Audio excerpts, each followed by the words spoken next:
Hello everybody and welcome to episode 14? 15? Yeah. Episode something of the Grumpy Gaming Weekend podcast on the 3rd, hopefully, of August, because the last few weeks we've been a bit late on the video and publishing it on the Sunday rather than the Saturday. But that's because I have a full-time job now and I have no time and I'm crying inside. Anyway, how have you been? What have you been up to, Elliott? We have no Taylor today because she's in the US of A. She's traveling again. It's almost like we can't keep that girl in one spot. That sounded really weird when I said it like that, didn't it? But yeah, you know what I'm saying. Anyway, what have you been up to? Out of the basement. Yeah, she's not in a basement, Elliott. She's not in the basement anymore. Anyway, what have you been up to? What have you been playing this week, dude? I've been playing video games. I've been playing Middle-earth, Shadow of Mordor.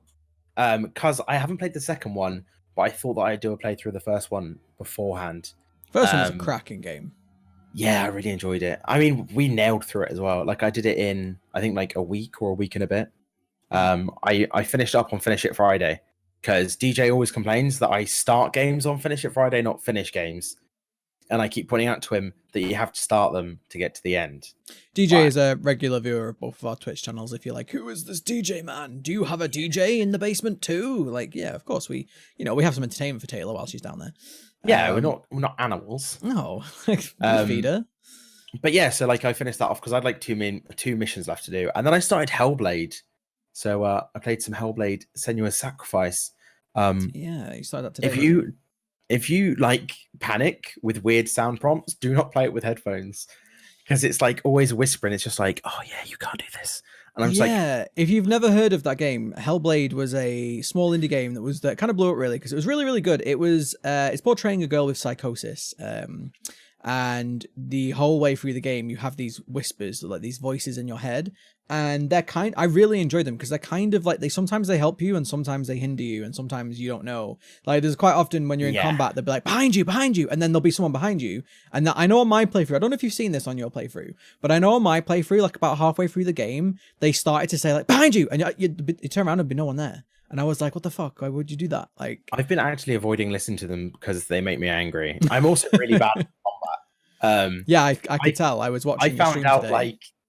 I think I'm a good chunk through the game now, and like I own it. Someone in my chat was just like, "Oh, those guys that you can't stagger with your attacks, you just use block." And I was like, "You can block?" And I was like, "You haven't noticed you can block?" I was literally sat there. You were struggling so hard on this boss, and I was just sat there like, "Lol." I'm not telling. Yeah, I'm not backseat gaming. I was getting pretty mad at that boss too. Like, it's kind of funny. It felt like just. I was like, there's nothing more that it seems to learn. Like I'm trying to dodge what I can dodge, and just sometimes the dodge doesn't work. And then afterwards with the blocking, I was like, I could probably block those. That would work. It'd be good. But yeah. And I've been hopping into Dauntless. I've been playing a lot of it actually, off stream, not on stream. Yeah. I really like it. I really, really enjoyed Monster Hunter World, and we've had this conversation before about. Yeah, I like Monster Hunter World. You're not a big fan of the pacing of it. Yeah, well, it was the combat that I didn't like. I liked everything else of Monster Hunter World, just not the combat. I said it before. It feels like you're walking through treacle, and I hate that. It's the most frustrating feeling when you're playing a video game, especially these days when you used to be able to like jump up and around and fly through things, and when a game's like ha, why don't you walk through a tar pit? I'm like, no, but everyone always is like, oh, that's how it's supposed to be, and I'm like, well, that's fine, that's great, I don't enjoy that, so I'm not going to play it, I really want to see you play I think it was Monster Hunter 3 on the PlayStation 2. Yeah, no thanks. Because the control system's awful, the combat is slower, like the weapons are bigger compared to characters, but it's really like dumb, and then you attack using the right stick, so the direction you press the right stick in, that's how you.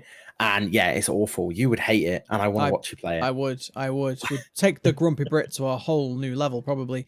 But I'm trying to think of what I've been playing because we missed last week's podcast, didn't we? We did, because we tried to get Taylor on, and she was just about to head to the US, and then we had one shot at getting the podcast recorded, and I literally said, right, we'll try and do the podcast tomorrow, but if we have any technical difficulties, we'll just, that'd be it.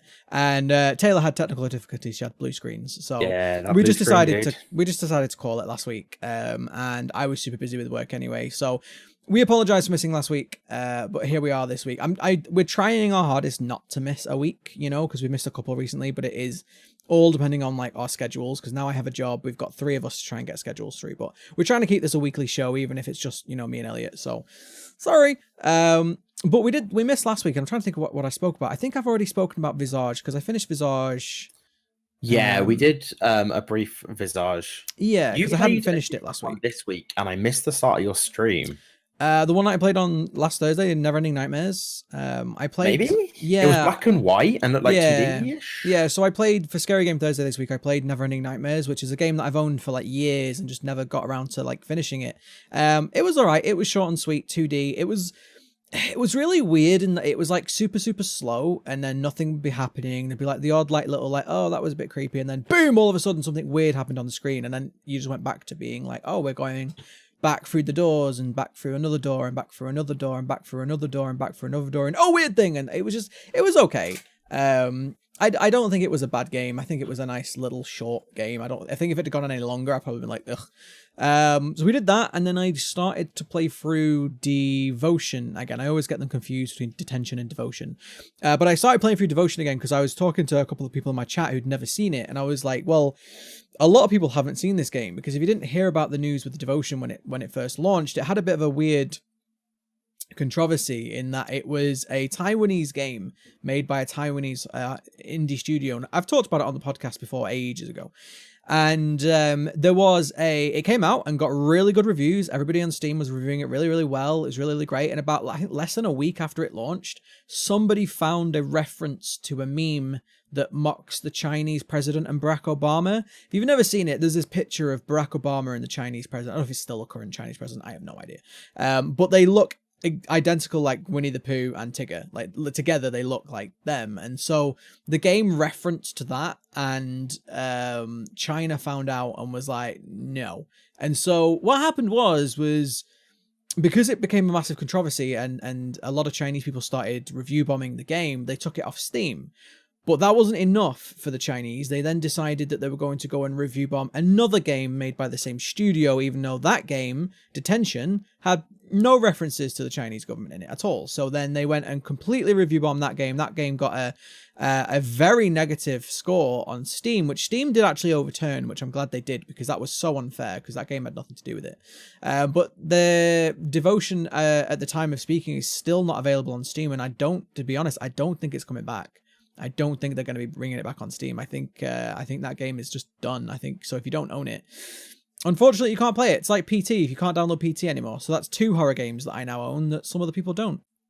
You have the rarest horror games. I am. I know. If I probably should like have a collection of just games that people don't own. You need to save them on like an external hard drive or like a USB stick or something, so that they can't. They're going to go in your computer system and steal them. Oh, my PlayStation is definitely going to blow up at some point. But yeah, so I've been playing those. What else have I been playing? I can't even think of what I've been playing recently on stream. And there's been no real like major new releases recently. There's been a couple. I know Fire Emblem launched. The summer's always slow. Yes, Fire Emblem Three Houses. It looks really good. Yeah, so I've never played a Fire Emblem game, but I know Kippy Koshka, who we've had on the podcast before, another streamer. She, I was talking to her the other night, and she was recommending it to me, and I might actually pick it up because I've never played a Fire Emblem game, but I loved Final Fantasy Tactics, and I really enjoyed Banner Saga, so I'm thinking that I'm probably going to enjoy Fire Emblem. So I'm looking into getting that, but it's on the Switch. You know what we did? I know that you're forgetting. I know we did on stream. Oh, what did we do on stream? Community night. Oh yeah, we did every now and again on my stream we do a community night. I'm trying to do them once a month, but we've done a few now where we just hang out, we get drunk. We did it together this time. This is the first community night we've done together, isn't it? But yes, officially anyway. But yeah, we hung out, we played some Jackbox. I got drunk. We played some Human Fall Flat. That was fun. Oh, the Human Fall Flat. I've just remembered the Human Fall Flat because I was quite drunk too. Yeah. It was a lot of fun. They're really fun games. That's why I'm really looking forward to that game that we saw at E3, and I can never remember the name of it. The Takeshi's Castle game.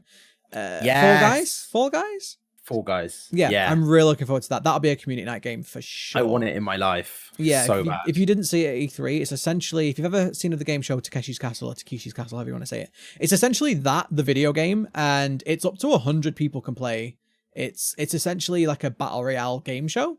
Well, it's kind of like, And it's kind of game shows. Like, it's mini games that like you just get knocked out, and then once yeah. you're knocked out, it dwindles down for the next bit. Yeah, and only one person can win, and that looks really fun. So that's definitely going to be a community night game when that launches. But aside from that, we've been playing something off stream that we did record, and hopefully we're going to get this Let's Play uploaded to YouTube whenever I've got a chance. But we've been playing Wolfenstein Youngblood together, which is it's an interesting one because there's been a lot of mixed reviews about it. There's been a lot of people who really don't like it, and then there's been a lot of people that kind of do like it, and there's been a lot of people that are just being like, but this is my first ever Wolfenstein game. I've never played Wolfenstein before, ever. Not for any reason, just because I've never got around to one. And this one's co-op. So this is a co-op Wolfenstein game. And we played it. We played, what, like 2-3 hours of it, maybe? Yeah, we got kind of caught up. We weren't expecting to play that long. Yeah. It's fun. We enjoyed it.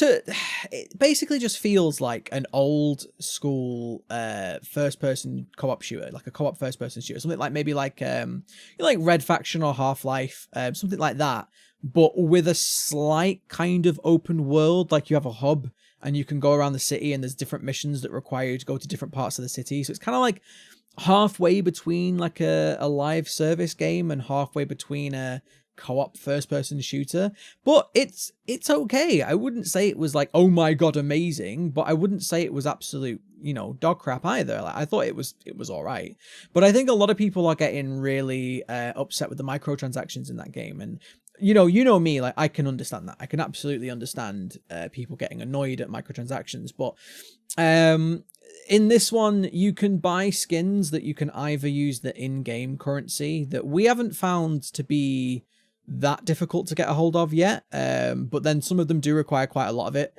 or you can buy the currency outright with real money, which why would you in this game? Like, why would anybody spend money like on the skins, considering it's not like a multiplayer game, it's only a co-op game, so it's only you and your buddy. Like, it's not like you get to go off and show them off, in a Fortnite match or something. Like, well, why would you buy them? You can get the one that like doubles your shield capacity or something. Like, you get like buffs for 10 minutes and you buy them for real currency, and I'm a bit with that. Here's the thing. This is what we were saying when we were playing it, or maybe it was afterwards. But here's what I don't get. Like, I don't get why you would need or want to do that, because absolutely some parts of this game were very difficult, and there are different levels of enemies. And so if you try and go up against an enemy that's too high level for you, they will just one-shot you, and that's just leveling, right? That's like loads of games has leveling, right? Yeah. But like, apart from out of like a couple of times where we were going, whoa, this is actually quite hard. Like, why would you want to spend money to boost? Just go and level up. Like, go and shoot things and level up. Like, I don't know. We haven't got to the end game yet. Maybe at the end game it's a different story. Yeah, we're still quite early in. So Monday when I streamed, I raided into like another British streamer. She was playing it with a friend, and they had just finished. So like I'd seen that they were playing that game, and I was like, cool, I'll raid in because we've been playing it. I'd love to see someone's thoughts on it. Yeah. And by the time like the raid had gone through and outro and all that, they were actually sat in the credits. And I basically said, like, this is kind of perfect because it means I'm not going to see the end of the game, but I can kind of ask you what you thought of it. Yeah. Apparently towards the end, the bosses can just get a bit bullet spongy. I mean, they were already a little bit bullet spongy, like. Yeah, but they looked up a guide for the last boss, and apparently it was just like, just survive longer than it and fill it with lead. Like, there's no tactic. There's just it takes a lot to kill it. So far, the game is very simple in that it's literally you just shoot people, and they have two types of health bar. They have an armor health bar and a health bar, and some guns do good at armor and some guns do good at health, and that's. Well, I don't like. So the armor has two types, and it doesn't really go into it too much. But there's like one armor bar is thicker white bits, and one armor bar is thinner white bits, and they are different ammos. So the thinner ones are like the full auto weapons. So if they have the thin armor, you just pile small bullets into them. If they have the big armor, you just semi-auto them. Which is very annoying when you do run out of ammo for your one gun that has that one specific armor type. Like, I feel like a lot of people have said this, and I agree that I'm like, I don't see why they needed to add that in. Like, the weapon select wheel's clunky as well, and the lean's awful. If you hold left alt, you can lean with A and D. Yeah, I didn't. But it means you can't strafe. Yeah, like it's just not great. But like outside of that, I feel like the game is actually just kind of fun, and we enjoyed it. The two protagonists you play as two sisters who are I think they're related to one of the protagonists They're in the main related game. to one of the protagonists of the last game. Yeah, there you go. So again, I've not played any of the previous Wolfenstein, so I don't know. But they are daughters, I believe, and you know they're fine. They've got some character to them. They are sisters, and they give each other shit, and they like have banter with each other, and you know I like that. I do really like the whole like pep system as well. It's just a little tiny little feature, but essentially you can do an emote, and that emote will buff up your co-op partner by either giving them health or ammo back, and you literally just like buff. Or I can't remember what the other one is. But you can just change buff the them. emote they do as well. So like the Yeah. standard one's like a thumbs up, but you can change them. And Yeah. like I think it's like kind of like a cool little thing. Like you're in the middle of a fight, like you I see that forget to arm is use getting it. low. I forget to and use you're it just half the like- time, and then when you remember, you're like, "Oh yeah, I can buff you," and it's just like, "Yeah, cool." But no, And it does a little alert on your screen. It's like you've been pepped, and you're like, Yeah. "Hey, cheers, buddy." Yeah, and they've got like because of the sisters, they've got like little call outs and stuff, and like if you do like a really cool headshot, sometimes you'll be like, "Oh, good shot, sis," and sometimes when you like revive each other, they'll be like, you know, little call outs, and I enjoy that. Again, like I feel like the game is just it's fine. It's a fine game, you know, it's enjoyable. It's more enjoyable than a lot of AAA games that have been out recently, Anthem. So you know what I mean? Like it's just okay, and that like just okay, in my opinion, is okay. You know, like not every game has to be a masterpiece, but at least this game was fun so far anyway. At least this game was just fun. We enjoyed it. Something we haven't mentioned as well, that there are two versions of the game. There's the normal version and the deluxe version, which the deluxe version comes with a couple of cosmetics. I didn't really care about that. But the good thing about the deluxe version is if you buy the deluxe version, another person can play with you without owning the game.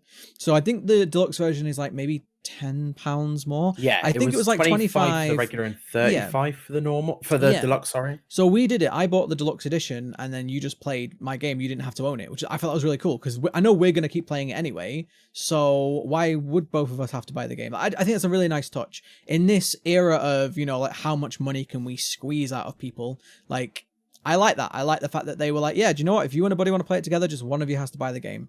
You know? Yeah, I mean, it definitely fills the void of. I think for a few years now, there's been a real void of like couch co-op.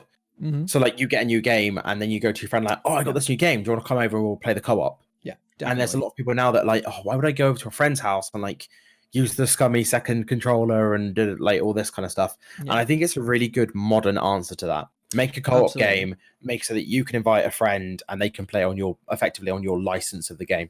Yeah. It was easy to find as well because I just had to go onto Steam. Although they list it as the Wolfenstein Youngblood demo. Yeah. So I had to go and download the demo, and it says in like a little box like this is what you need to play on the Buddy Pass. Which was like fine. I mean, my only fuss with the game is they released it as a separate thing, and really it could have been a DLC for the last Wolfenstein. I'm pretty sure it's the same engine. They could have literally like plonked maps into it and done it like that. Yeah. But like we said, it is fun. Yeah. And we enjoyed playing it. Like there's enough content to it as well. If you do, I've just checked how long to beat. Like the main storyline alone is like 9.5 hours. And then with all the like side quests and stuff, they reckon it's about 13.5. Yeah. So like, it's fine.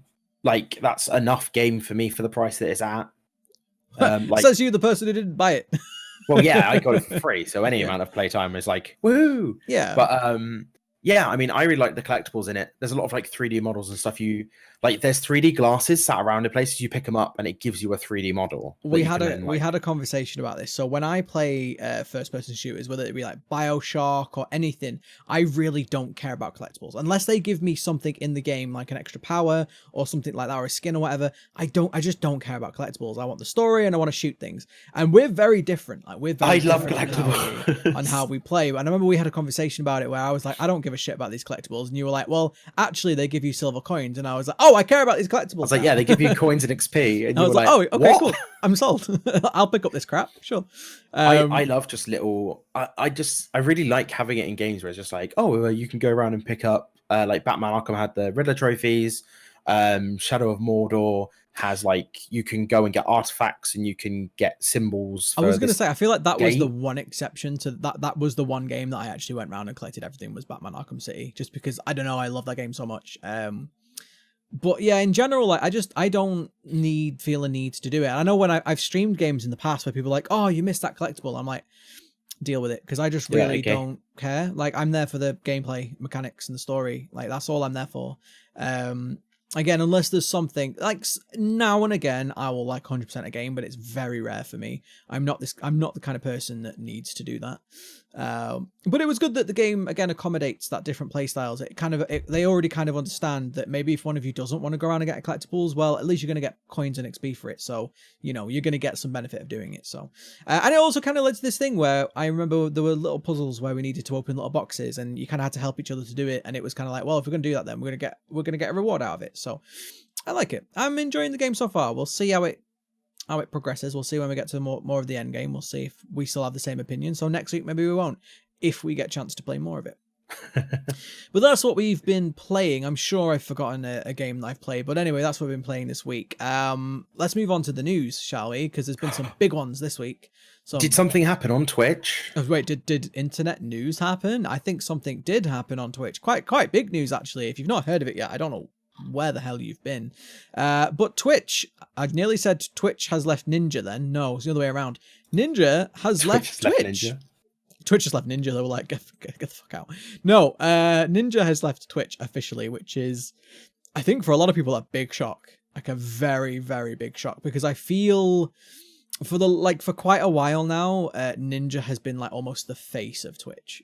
He's been, yes, he might not have been, not recently anyway, he might not have been the biggest streamer. Like he was for a period of time the biggest streamer on Twitch, but he hasn't been recently. But I still feel like he's the most sort of recognizable. He's like the Twitch poster boy, if you will. And him leaving was just like, whoa. I mean, I remember I was streaming at the time and somebody said, hey, Ninja's just left Twitch. And I was like, no, he hasn't.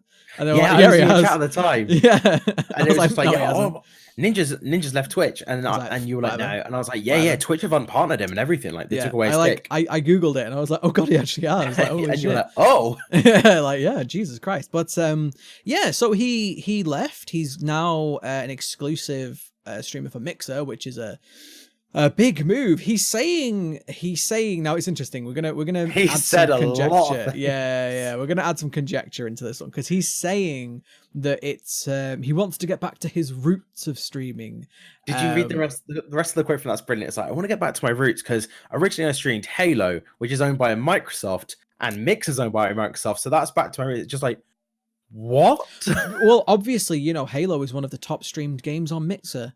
It's not. It's really not. I have my own theory on this one. I personally, like a lot of people are also suggesting, I think Mixer just offered him a fuck ton of money. I think they were just like, here, take the money. And I think maybe, look, there could be a million different reasons of why Ninja left Twitch. Maybe he didn't like the way that Twitch was going now. A lot of people are complaining about Twitch recently. Maybe he just fancied a change. Maybe he's like, well, I have enough money for my entire life. Maybe I just want to do something different for a bit, see what happens, Maybe the publicity will be really good for him. It's all over the news at the moment. Everybody's talking about it. Maybe that'll be great for him. Maybe he wants to try and do some different things on Mixer that he couldn't do on Twitch. Who knows? But the point is that he has been the poster boy for Twitch for a long time, and now he's left. And whether you give a crap or not, a lot of people saying, I don't give a shit.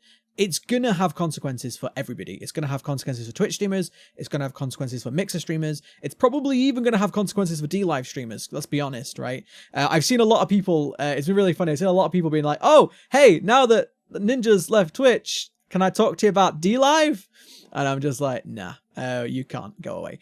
But yeah, I think it's gonna have some consequences. I think some people are gonna hop over on the bandwagon with him to Mixer, including some viewers and some streamers. But what do you think about this? Do you think this is a good thing overall? Do you think this is like a bad thing? Do you think it's gonna hurt Twitch?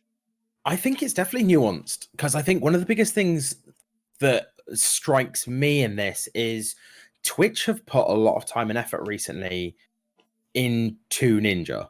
They've done a lot of promoting him. When he did the New Year's thing that he did in Times Square, like Twitch were promoting him and Twitch were pushing it out there as like, Ninja's doing this thing, he's the face of Twitch. And obviously Mixer saw them doing that and kind of went, how tied into them is their poster boy? They've elected it, like, because he was a really big streamer, obviously off the back of streaming with a few celebrities when he was streaming Fortnite. He streamed with and others, yeah. I think there was more after that. I might be Yeah, wrong. there probably was. I mean, I'm gonna just put this up front. I don't really ever watch him. I just hear the news about him. He's not. No, but I don't dislike him. I'm not really the biggest fan of Fortnite, especially recently. He's not the content I like watching. Yeah, I like. exactly. Same. I prefer other games that are not Fortnite, so I just don't watch him. It's not that I have a problem with Ninja. I just not my content. So sorry. But he exploded kind of out of nowhere, and then he really managed to sustain his branding of being like, he really drew people in, and when he got them in, he kept them there. He did a really good job of it, and I think it was like kind of towards the end of the year last year, he was throwing in really good numbers, and it started to dwindle off.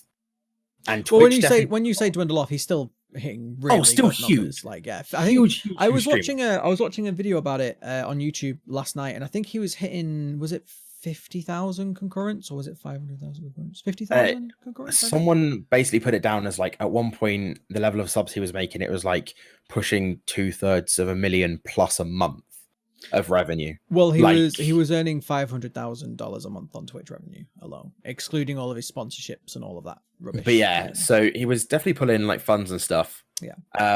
But yeah, like Twitch kind of obviously saw him as like quite an easy branding decision. He didn't do anything like too controversial. He was very family friendly. Well, not too controversial. He's had a few little like bumps. hiccups, but nothing. I mean, some of the stuff we've seen on Twitch, like eating cats, like we've seen some stuff. Yeah.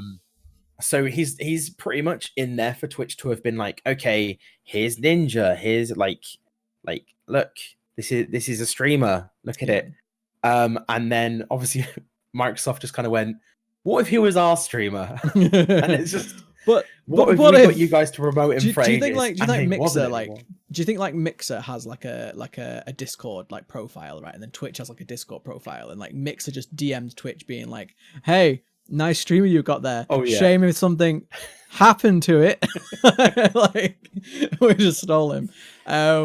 But yeah, it was definitely an interesting move, and I'm kind of on the same lines with you. Like, obviously, the way Mixer works and setting up a brand new like basically setting up a presence on a different website, like you're going to take a hit financially. Yeah. And obviously, if Microsoft didn't just completely pay him like millions or some kind of contract deal or something, which we are just this is all we're conjecturing this, conjecting. We're just saying we don't know. We're just guessing. Yeah, we have no clue. But yeah, I would say like you're not going to move platform unless you know that your financial security is in there. And the flip side of that also is Microsoft are not going to pay you anything that they don't think they're going to get back. Yeah. So they obviously think this is going to be a really good move for them. You tweeted about this morning, didn't you? Because we had I did. You did. I'm sure it was you. We had a big thing. Yeah, it definitely was you. We had a big thing not that long ago on Twitch where a lot of people were really angry because their Twitch threw Ninja ads before their streams. And so the advert before, whenever you load up a new stream now, unless you're subbed to that channel, you get an advert. And a lot of people were seeing adverts for Ninja. And a lot of people were like, hang on a minute. Like, you're promoting another streamer on my channel. Like, that's not okay. A streamer that's only just entered the platform over someone that's been building their community there as well. Well, no, that was on Twitch, right? So they were doing that on Twitch with Ninja adverts. But now apparently they're doing that on Mixer now. They're like heavily promoting Ninja. And it's like you didn't see how badly that worked on Twitch. You didn't. Well, yeah, this was it. So there was a couple of tweets that I basically saw someone screen grabbed. They'd gone to their own channel, and on it wasn't like a full advert like Twitch had done. It wasn't like the pre-roll ads. It was like a little pop-up box in like the top left corner, and it was just like Ninja's now on Mixer. And also the first month that he's on Mixer, you can subscribe to him for free. Which obviously he's going to get his like subs building up and all that kind of thing. And I basically replied to that with like Twitch months ago promoting Ninja on everyone's channels. Everyone gets mad, and Mix just being like, "This cannot go badly for us." Yeah. But I mean, obviously, Microsoft are promoting someone that I would think, by the facts that we have available to us, they have just spent a lot of money on acquiring. Yeah. So it completely makes sense for them to be pushing. Imagine. I mean, again, Twinger, Ninja probably doesn't need any money from Mixer, but I can't imagine a scenario where they didn't offer him something. And what can they offer him, right? That Twitch can't. I don't think he's just going to move out the goodness of his heart. I think he must have been offered something. And what do people usually respond to?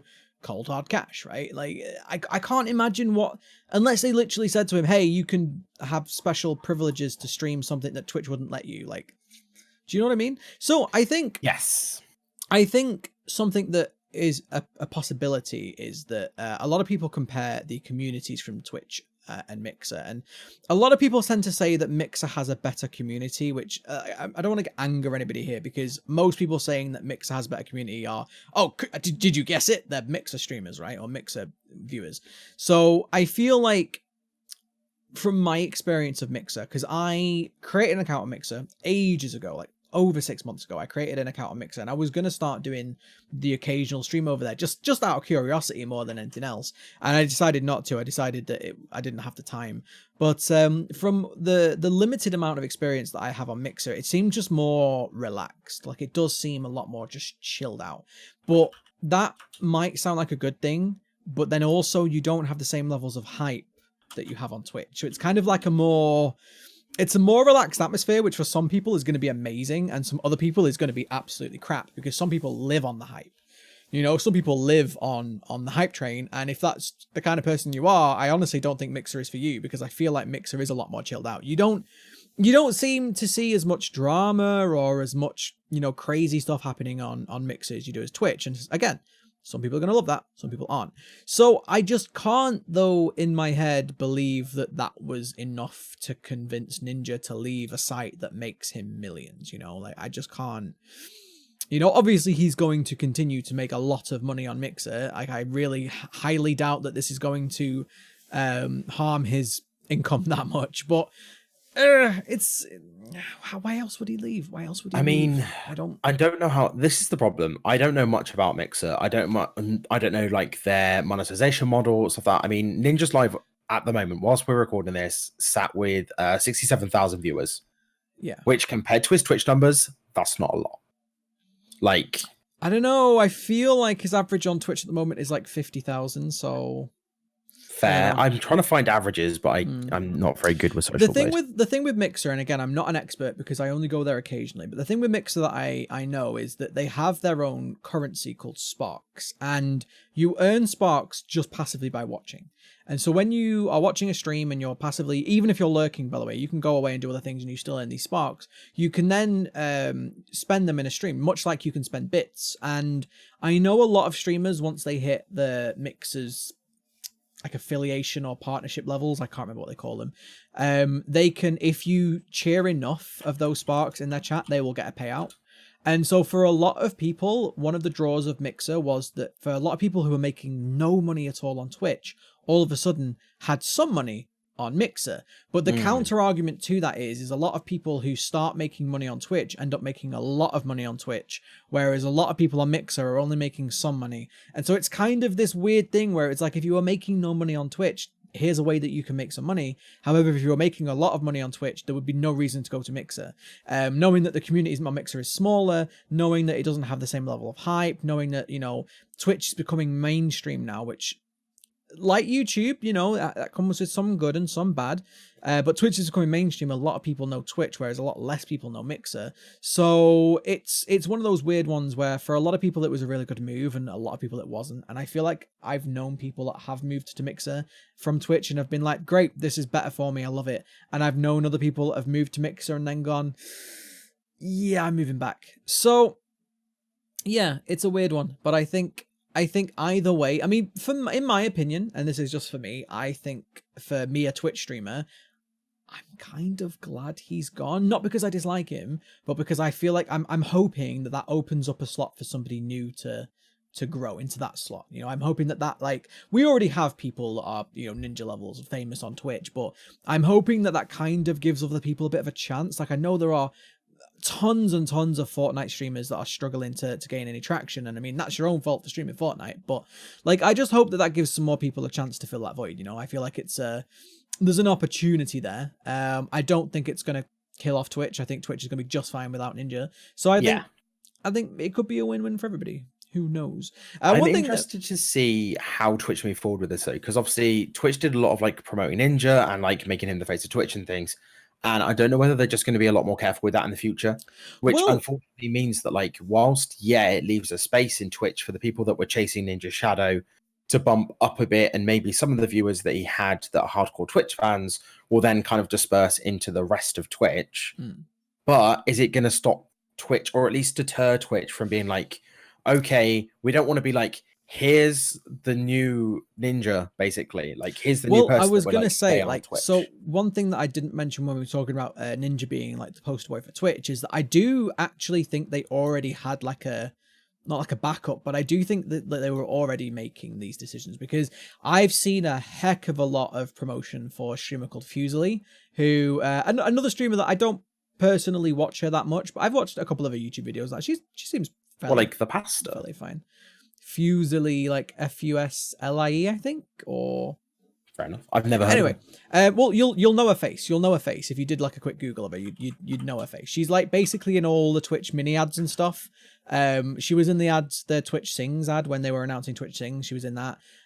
She's been all over, but I see her all the time, and in fact, I see her more than I've seen Ninja be promoted by Twitch. I've seen her all over the place. So I think they kind of were already promoting a lot of the streamers anyway, but I don't think they're going to stop doing that, because I feel like it's in Twitch's best interests to promote the top streamers. You know, a lot of people complain about like, oh, why does Twitch only promote the top streamers? And it's like, well, for one, these streamers are, not only are they making money on Twitch through Twitch, they are bringing in sponsorships from outside of Twitch. You know, companies like, well, I'm not going to name any companies, but any companies, right, that are anything to do with gaming, or maybe even not, like some of these things like G Fuel and things like that, you know, like these streamers are grabbing sponsorships and bring them to Twitch almost. So it's kind of like a, of course they want to promote and support those guys, because those guys are literally running their business with them. So it's like, you know what I mean? Like, I mean, I think Twitch has done a really good job. That I was having this conversation earlier in my stream, where we were talking about the whole Ninja leaving thing, and I was saying like, oh, what do people think?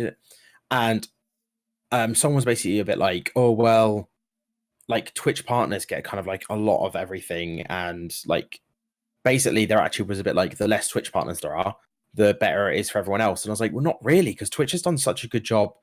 Like the affiliate scheme was a really good middle ground. It got to a point where they were getting very few new Twitch partners due to the requirements of it. So they went, okay, look, we'll give you this thing that is, because affiliate is a hard boundary. Yeah. You hit certain criteria and then you say, yes, I want to be an affiliate. You sign your agreements, done. Yeah. Whereas partner, you apply, they look through your streams, they check your numbers, see if you're doing it through raids and stuff. Like, there's a lot more to it. And it allows people to monetize at like a much earlier stage. And realistically, Twitch didn't need to do that. Like, it wasn't something that was there as a precedent. Obviously, it helps them because more people monetizing, like every sub I get, they take half of it. Yeah. And like, it's so, yeah, it's good for them. But obviously, you don't want every single person on your website like monetized straight out the gate. Yeah, which I mean, so this is I a think whole. Twitch has done good things. The partnership. I mean, there's two things I want to talk about, because one thing is actually related to the Ninja thing, but the Twitch partnership is something we could talk about all day, because I know I follow a few partners. You know, I follow people whether they're a partner or not. I don't follow them because they're partners, but I know a few partners who, if they were to get rejudged for their application, wouldn't meet the requirements. The requirement being the hard bit, being 75 average viewers. I know plenty of partners who don't have 75 average viewers, and I feel like Twitch partnership is, you know, there are a couple of small bonuses that you get for being a partner, but I think that partnership doesn't guarantee you get a lot of support from Twitch. You know, like, I feel like it's like anything. The more viewers you have, the more success you have, the more likely it is Twitch is going to take you under their wing and actually promote you and help you. Like, I know plenty of partners that are just sat there with like really, and this is not a, you know, this is not a dig at any of these partners, but I know plenty of partners that are sat there with like 20 concurrent viewers because either they took a break and came back, or they stopped streaming the game that made them famous, or maybe they got partnered years ago when the requirements were less strict, or so many reasons. And you have all these partners that are just sat there like, you know, okay, I'm cool, I'm just streaming to 20 viewers. You know, like, it's these guys don't get any special treatment from Twitch just because they're a partner. It's almost like you know, a lot of people, I definitely know this, a lot of people who are streamers think that you hit that partnership mark and boom, you're set for life, you're great. And it's really not true. Yeah, I'm going full time, boys. Yeah, exactly. I mean, people have gone full time that aren't partners. You know, like, it's not, the partnership is like a Twitter check mark. It doesn't mean anything. It means there's pros and cons to it. Like, it can help you and it can hinder you, because I know for a fact I've seen people go after people because they're partners. I've seen people you know, who've come into a chat and because they've got the little check mark, people go crazy and ban them because like, oh, you're self-promoting, which Yeah, I've seen that. yeah, but you know what I'm saying? Yes. Like, I feel like Why? partnership it's only good if you are making advantage of it. And if you're taking advantage of the partnership, if you're using it to, you've still got to work super, super hard to not only maintain that partnership, but also to, you know, even have any benefit of it. But speaking of partnership, a lot of people are, as always, when anything happens, any news topic happens, people start running off with crazy conspiracy theories. A lot of people were saying that, you know, that Ninja got unpartnered faster than anybody else, you know, like he got unpartnered basically seconds after the news hit. And it's true, he did. He's been unpartnered from Twitch, but there's a reason for that. And the reason for that is he signed a contract that says he only streams on Mixer now. He signed an exclusivity clause with Twitch. And so when he moved to Mixer, that exclusivity clause has been nulled. So now he's unpartnered. It was always going to happen. It's not because Twitch are like pissed off with him. It's because that was his contract. So, you know, everyone that's like, oh, look at it, it just shows how bad Twitch are because they just unpartnered Ninja. Oh, they're being petty. Like, no, it's his contract. Like, do you know what I mean? Of course they unpartnered him because he broke his partnership agreement. Yeah. Like, Done. of course. Like, they've not banned him. Like, that would have been petty if they banned him. They haven't banned him. He still has an account with all his followers and all of his subs and everything. He's just not a partner anymore. Which, again, why would he be a partner? Like, why would Twitch keep him as a partner, right, when he literally just signed an exclusivity clause with another competing site? I was going to say, like, it's pointless banning him. He literally cannot use his Twitch if he wanted to. Exactly. He's not allowed. But I mean, the thing is maybe he'll go back one day. Who knows? But he's still got his legacy there. They're not taking anything away from him apart from his checkmark. But why would they keep his checkmark? People are just so stupid. I mean, there's a lot of people that like to look into, like, they like to look at these things and see more than there is there. Yeah. Because, like, then in a couple of weeks' time, I think it's got to a point now with a lot of this stuff where, say, in a couple of weeks' time, it comes out that, like, there was a reason or a thing that happened or whatever, people will be like, well, I said this weeks ago. And it's like, yeah, but you also said 18 other things. Yeah. I got the theory correct. Yes, but you basically I just went to check Ninja's page because I was like, I wanted to check if you can still sub and stuff. You can't. So he's no longer affiliate either. Yeah. But there are literally just people putting not like this and his emotes in his chat. Yeah, like, oh no. I saw that. But yeah, like, you know, it's I feel like at the moment a lot of people just really want an excuse to fire shots at Twitch, and I can understand it. I know I'm a big Twitch fan. I have the pillow. I stream on there 3 days a week. I do like Twitch quite a bit, but I also understand that Twitch has some big problems, and a lot of people, it's like anything, like people want to shit on the top dog. They always do. People want to shit on YouTube because it's the biggest. People want to shit on Twitch because it's the biggest. People have been shitting on Ninja for years because he's the biggest. People want to just, you know, they want to be the snowflake. They want to be, well, I never liked him to start with.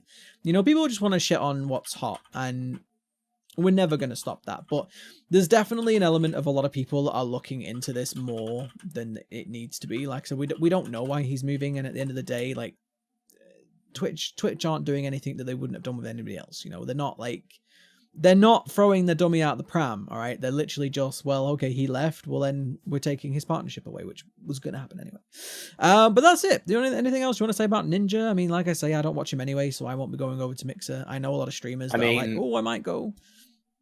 I'm interested to see if anything comes out as to like the situation that brought him over there and stuff like that. I hope he does well. Like, yeah, I have no problem with the guy. It's not my kind of content, as I said. I'm not really into Fortnite, and like, I have no real problem. I'm interested to see how this changes the dynamic with Twitch and Mixer. Like, because Twitch has been for quite a while now, basically just like Mixer and DLive and stuff, and they're nipping at the heels of Twitch. Yeah, 100%. Like, there's not a real competition going on. Well, here's the thing though. So here's the thing. I said this ages ago. There was Twitch for the longest time were top dog by miles, and they did nothing to improve their service, right? Much like Steam at the moment.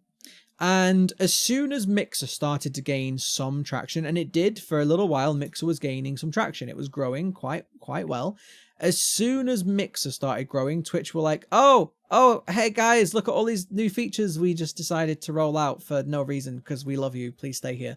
Like, it, you know what I mean? Like, that happened, and then people they started to improve their service, which is one of the reasons why a lot of these Twitch improvements came out really half-assed, because they were rushing them out because they're like, oh shit, we need to keep people on the platform. And then PewDiePie joining, signing an exclusivity deal with DLive wasn't really a massive threat, because PewDiePie, even though he's huge, was a YouTuber, not a streamer. And so that was it. Like, that wasn't a real big threat to Twitch. But whereas now Twitch has lost one of their biggest streamers to a competing site. And I think this is, again, I don't think like Twitch is going to be fine. Twitch is the biggest site by far. It has the biggest numbers. It's the most known. It's the most popular. Whether you agree with that or not, it's just true. And this is the first time they've lost like a significant streamer to a competitor. And I'm not saying that other amazing streamers haven't left Twitch, because they have. There have been loads that have left Twitch to go to other platforms, but this is the first time like a celebrity, if you will, and a big one. Because remember, Ninja's been, he had an interview with Ellen DeGeneres. He's been on covers of magazines, he's been all over. So for them to lose that, it's gonna be a blow. But I feel like, I hope that Twitch just like learn from this, that maybe they have to look after their streamers a little better. And maybe they need to like kind of run their site better as well. Because I know a lot of people aren't happy with Twitch at the moment with how it's being run. Lots of people who maybe should have a word haven't been having a word. Some people who maybe shouldn't have been banned getting banned. And yeah, so, I mean, I kind of see it the same way as like the Epic conversation we had when Epic brought out their store, and we were like, it will give Steam a kick up the arse to make some changes that have needed changing. Yeah, and I think this is much of the same. 100%. Twitch is now going to have to, if they start seeing Mixer and stuff as direct competitors rather than, because I think for a while even Twitch was just like, they're not touching us, it's fine. Yeah. So hopefully this gives us a little bit of a like Twitch going like, oh, okay, things. It's like a meta shake up, isn't it? It's like shake up the meta a little bit. Maybe I agree with you. I hope maybe it like, I'm not saying that Twitch is getting stale, but maybe it just like blows out a bit of that stale air. Maybe Twitch can do something different. Maybe Twitch can get some new people up there and promote some new people and have a bit of a. I mean, Mixer has some really cool. From what I've seen since the story came out, I started looking into Mixer a bit more. They have some really cool features. Stuff like you can let your viewers take control of your controller. Yeah. They have what they call the hype zone, which is like it basically. The front page thing that like pings to different streams. But here's the thing though, because they had a lot of problem with this hype zone. I know, I remember, and I don't know if they fixed this yet, but I remember with the hype zone, people were leaving their streams running while they were offline to get, because basically the hype zone is like random. It like randomly hosts streamers, right? And it was like, oh, cool. So they would just leave their stream running when they were offline, like 24/7, so that they would get like the chance of getting. Why would you want to be on the hype zone whilst you're not doing anything? Doesn't matter, because the hype zone, because now you're on front page. So even if you're not there, like people were like, oh, this streamer looks cool, I'll follow them. And I know that people were getting like followers even when they weren't live. So people so they were like playing like best of videos, like, because surely it's not just like empty chair. No, some people was literally just black screens. They just left their stream live, so they just went away, went to bed or whatever, and left there. And I remember, because I went on Mixer one day and I was clicking through some streams and I was like, wait, why is this just a black screen? And I messaged a dude that I know, and he was like, yeah, they're doing it so they might get hosted by Hype Zone. Because here's the thing, if you get hosted by Hype Zone and you're not there, just run back, like I'm sure you get like a notification or something, or one of your viewers will DM you being like, hey, you're on Hype Zone, boom, I'm back, hello guys, I was just in the toilet, I'm back now. See, that's what I'm more thinking of, like, if it's just like, oh, you're on Hype Zone, it's like, here's a black screen. No one's going to be like, wow, I want to follow this guy. There was legit like streams that were just black screens, and I remember that Hype Zone got them. So yeah, but I agree with you. This is the thing. This is why I'm saying that Twitch were introducing a lot of new features, even though a lot of them, just like the tag system on Twitch, were really half-assed, rushed out features. But they were doing it because people were saying, hang on a minute, Mixer's got better features, like DLive's got some better features. Even Caffeine, a site that I don't even know if it's still going. I don't even know. Even Caffeine had some really cool features that Twitch doesn't have. And it seems to be that all of these, these followers were, the followers of Twitch, if you will, the lower dogs, not the top dogs. I don't know what I'm trying to say here, but you know what I mean? Middle dogs. The middle dogs, all the middle dogs, they were all coming up with new innovative ways to beat Twitch almost. And then Twitch were like, oh crap. So yeah, I hope that this also does the same thing. I hope that it gives Twitch a kick up the arse to go, yeah, we actually need to improve our service a little bit. Because as much as I do love Twitch, it has some problems, some pretty glaring ones. Anyway, that's enough about Twitch. Good luck to Ninja. I hope you find whatever you're looking for on Mixer. And I won't be following. Anyway, we want to talk about some games because this is a gaming podcast. Did you believe it? Video games. Have you ever heard of them? You ever heard of a video game? We want to talk about your favorite subject. We do. I want to talk about Crash Team Racing to start with because I've got some stuff to moan about and I have opinions about them and I want to moan about it. And so if you're sick of me moaning, why are you still subbed, honestly? Crash Team Racing is being updated and they are adding in, which this isn't really anything out of the ordinary anymore, they are adding in microtransactions post-launch, which is something that Call of Duty has done. Black Ops 3 and 4 both did it. They added in microtransactions post-launch. Many games have added microtransactions post-launch, but this one is particularly spicy. And we're going to talk about why this one is particularly spicy. So Crash Team Racing, which I haven't played yet, it's a remaster or a remake, I'm not sure. I think it's a remaster of the original Crash Team Racing, which people said was all right. It's a pretty good game. Not bad, right? It's a pretty good game. I had it on PS1. It's a good game. It's fun. Oh, I liked it on PS1. Yeah. It's Mario Kart for Sony. Yeah. Well, it was Naughty Dog, wasn't it? Well, yeah, you know what I mean. Yeah, it's basically the PlayStation's answer to it. Yeah. So it was fun. It was great. It got launched and no one really kicked off about it. And then once all of the... And again, this is an Activision thing because Activision have done this before, but we're going to talk about why this is starting to get a little bit spicy. Activision have done this before with Black Ops where they've added in the microtransactions later on, but Crash Team Racing is rated by the ESRB, which if you don't know what the ESRB is, basically any video game ever. Let me get a video game. I need a video game. Do I have a video game? I have a stack full of them. I have a video. Oh, yeah, I've got Assassin's Creed here. I'm trying to think of one that actually has an ESRB rating on it. Okay, let's just take this one. Grand Theft Auto San Andreas, right? Yeah. So you have a little age rating down here, right? Wow, camera, good job. Why did we both go straight for 18 plus games? I don't know. Do I have any children's games? We're not a family-friendly podcast. Okay, that's why. But games have to have an age rating on them, and they have had to do for many years. But on top of that, the ESRB is on the back of the game and on the front of the game on the box. There will be things like contains violence, contains gore, contains bad language, drugs, or bad language. There you go, perfect. So those are set there by the ESRB, and those are a legal requirement so that you know when you're buying a game what's in it and what may be something that you disagree with or that maybe you don't want your children to be exposed to or whatnot. And recently, in the recent years, one of the things that has been a requirement is for games to say whether they have like in-app purchases or, in-game purchases in them. And mine doesn't. It should, because this definitely does have them, but it must be too old. But yeah, here's the thing. So now they have to put in whether they have in-game purchases in, which we've said before is a useless thing because what's an in-game purchase? Does The Witcher 3 have in-game purchases because you can buy DLC? Probably. But then is that the same as a loot box? No. So, but regardless, the ESRB now says you have to put whether they have in-game purchases in. So, isn't it interesting then when Crash Team Racing, a game that got released which doesn't have in-game purchases in it because it didn't, and is released to stores and is sold in stores for children, now does have them in, but the boxes won't say that because the boxes have already been made and are already sat in your local game store. I think, and I'm kind of glad Taylor's not here today because this is probably going to stress her out, but I think they're breaking the law.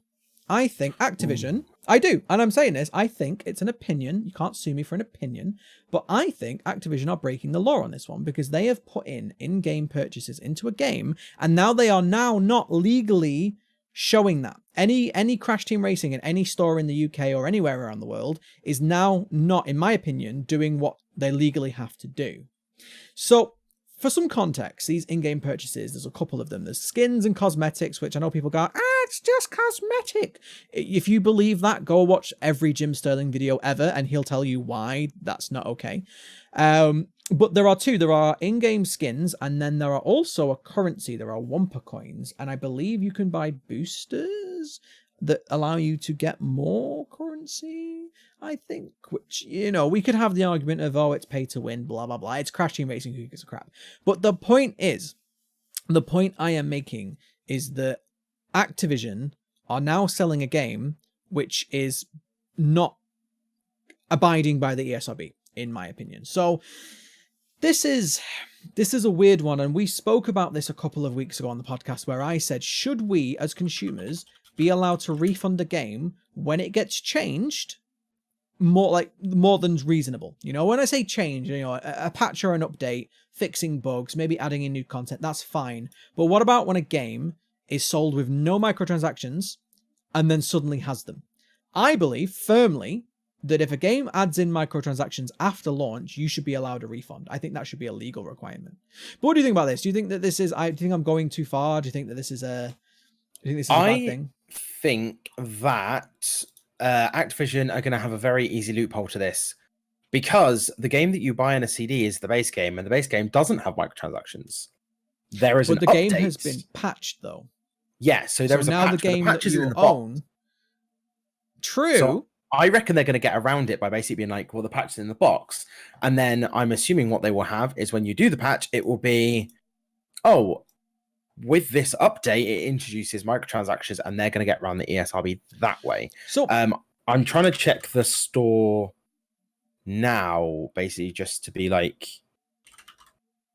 does it have it on the PS4 store? Does it say this has microtransactions? I don't think I can load up Steam because I think it's gonna. Let me see. Well, I'm checking the PlayStation store, the online one. Okay, I was going to check on Steam because I don't think I can pull it up because I'm currently capturing the podcast. But my point is what you're arguing now is you're saying, and I'm not saying you're wrong, but what you're saying is that the video game industry is saying, oh, hey, we're doing a scummy thing, but technically it's legal. Oh, I'm not saying that it's a good argument. Like loot boxes again, doesn't it?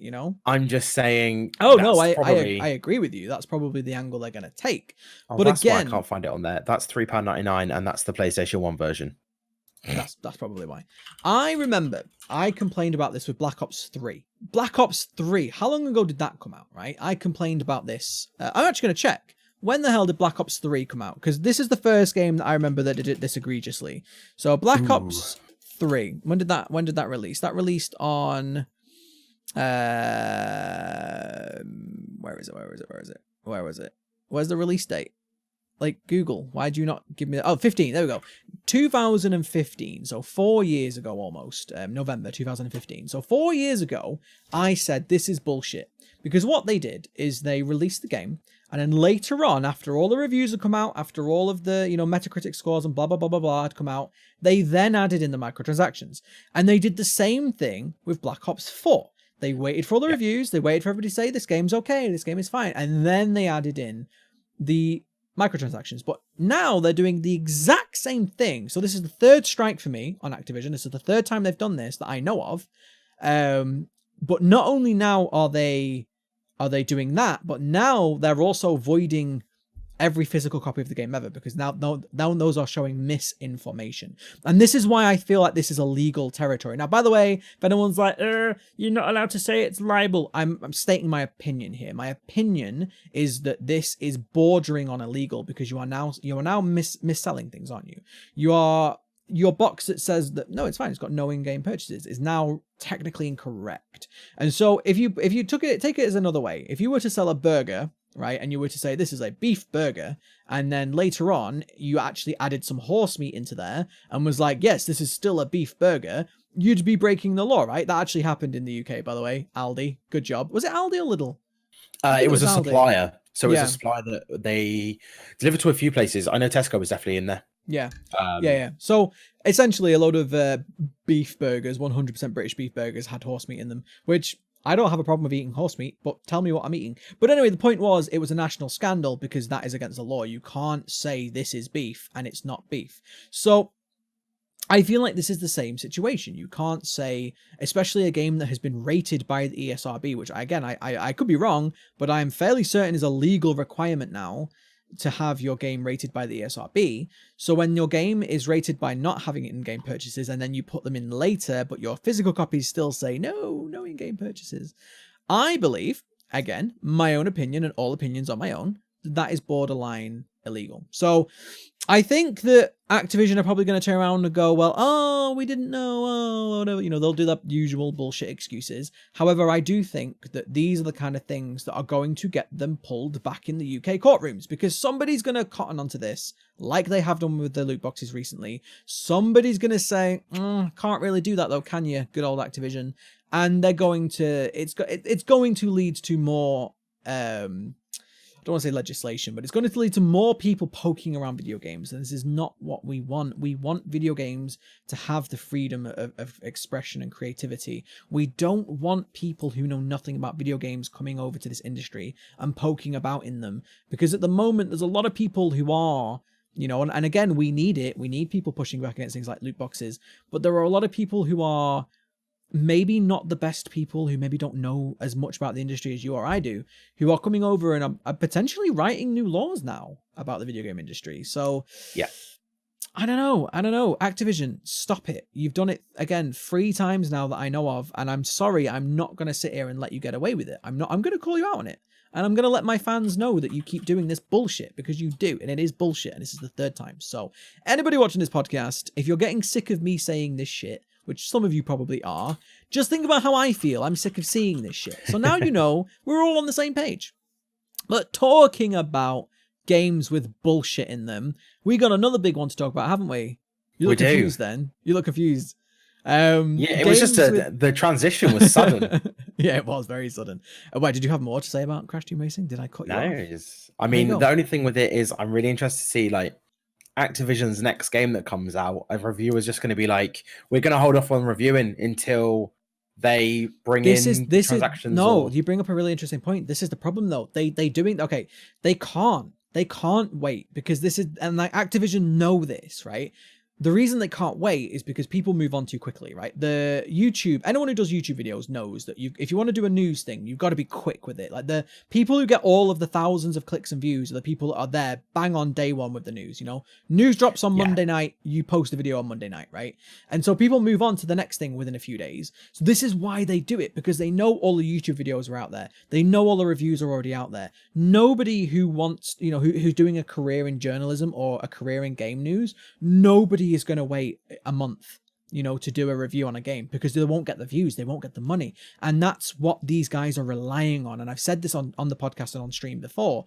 This is what Activision are relying on. They're relying on you having to make your video first, and then once the press has died down and nobody's talking about your game anymore, that's when they shove the slimy, greasy shit in the game. And now I do think that as they keep doing this, I mean, and with Crash Team Racing, I know a lot of people have made videos about it. But the problem is that the ratings are already there. People have already bought the game. Like, it doesn't matter. Most of their sales have already happened. And so we're ended up in this really weird situation where I know for a fact that a lot of people just won't give a shit. A lot of people will be like, oh, whatever, I don't buy it, or maybe I will buy it, maybe I love it, whatever. But then there's a lot of people that are going to be sat there going, well, I bought this game and I was happy with it, but now I'm not. So yet again, the industry is causing unhappy customers. Yet again, the industry is putting their greed before, you know, the needs of the customers. And yet again, we are sat here complaining about it. And it's just overall ruining our enjoyment for the video game industry. And that's not what we want. Trust me, I would love nothing more than to change my branding to the extremely happy Brit. You know, like the I love games again Brit. But it ain't happening. It's only getting steadily worse. And I hate it, man. I hate it. But talking about games full of shit, greasy, sleazy games full of shit. Sue me. Rockstar are at it again, putting literal gambling in their games. And when I say literal gambling, I don't mean in the way that loot boxes are literal gambling. I mean actual literal gambling. I mean actual, literal, actual, real, literal, actual gambling in their game. With a casino. Literally, actually, a casino. So if you haven't heard the news, the latest update to Grand Theft Auto 5 has added a casino. An actual, literal... I can't stop saying it. I'm so stunned, right? My brain cannot process how blatantly obvious this shit is, right? They've put a physical casino in their game. Now, here's the thing. plenty of games have had casinos or have had gambling in them, blah, blah, blah, blah, blah. You know, Red Dead Redemption had some gambling in there. I've not played it, but I've seen it. You know, previous games of GTA have had areas where you could go into a casino to do a mission or whatever. But the difference with this one, and this is a big one, this is a real big difference here, is that this casino that has fully functioning, you know, slot machines and roulette tables and all of these things, you can buy actual shark cards. I keep saying it, but you can buy shark cards in GTA Online, which is in-game currency. So you can spend real money on in-game currency and then go and spend that in-game currency in the casino in GTA. So there is now, you know, a lot of people are like, oh, but it's not really gambling because, you know, you're not actually like losing any money. You're just buying a product. Now, right, you are actually, literally, actually paying money from your bank account that you went to work for, and you are going into a casino and you are putting that money into the casino and you are losing it, but you don't even have a chance of winning any money back. So it's like a real casino, but worse. I don't get it. How do they get away with this shit? Like, how? Well, because it's like the game. The thing is, I think with the Game Shark and the casino, like there's a degree of separation in them. I mean, there isn't, but there is a degree. Like, it's literally a piece of paper, though. That's the because the shark cards have always been a thing on GTA. Yeah. So GTA 5 has always been like, yeah, we understand that there's an in-game currency and we're going to microtransaction it out in case you didn't want to go and do jobs or go and do this, go and do that. Yeah. And then they brought in, like, if they'd brought in the casino and been like, you can buy casino chips for real money and then you can use them, then obviously, like, then it's much more direct. But like you say, it's literally one thing that makes it different. And that one thing you can't win any money. Barely anything. It's tenuous to say that separation. The thing is, like, I don't have a problem with GTA, and I don't have a problem with shark cards either. If you want to buy, you know, in-game currency, I know a lot of people say it's pay to win, but, you know, if you want to buy in-game currency for a game, go and buy in-game currency for a game. What I have a problem with, though, is that we already know that the video game industry is at a really awkward spot right now. There's a lot of awkwardness around it because these AAA companies are saying, no, it's not gambling, it's absolutely fine. A lot of us, or you know, a lot of industry sort of pundits or commentators or YouTubers or whatever are all saying, no, this is gambling, this is not okay. This is, even if it's not technically gambling, thank you UK gambling legislation, right? Even if it's not technically gambling, it's still harmful. It's still not okay, right? So you have all these companies saying, it's fine, like, don't worry about it. You have us saying, no, it's not. And now you have GTA that was just like, oh, while this is all going on, I'm just going to sneak a casino in there. And it's just like, it shows how brazen these companies are right now. It shows how little of a shit they give about you anymore. You know, it shows that they literally are like, well, whatever. I don't really care about what you think. We're just going to add in gambling to the game, and if you don't like it, fuck off. Like, you have no way of avoiding this, by the way, because it's been patched in. So yeah, I'm pretty sure that they, like, so obviously the conversations were had in the courts recently where they were like, loot boxes can't be gambling because you're always guaranteed to get something because it's digital stuff. So it's not like a real payout. You're effectively paying chances for things. Yeah. And I think Rockstar went to their lawyers and went, cool. So could we literally make a casino? Literally, actually. All of the psychological stuff of casinos and how it draws you in, how it keeps you wanting to go, and that kind of stuff. And like every time you get a win, it just gives you that like nice endorphin boost. Mm-hmm. They're like, could we just do that and make them pay us money? And their lawyers were like, well, with this precedent that's just been set with the loot box of that, if they'd have been harsher on that, then this probably couldn't have happened. And they're like, but we're in, boys. The thing is, I mean, they'll have been developing this for a while. It's not like they developed it last week when the news dropped. They've been developing it for a while.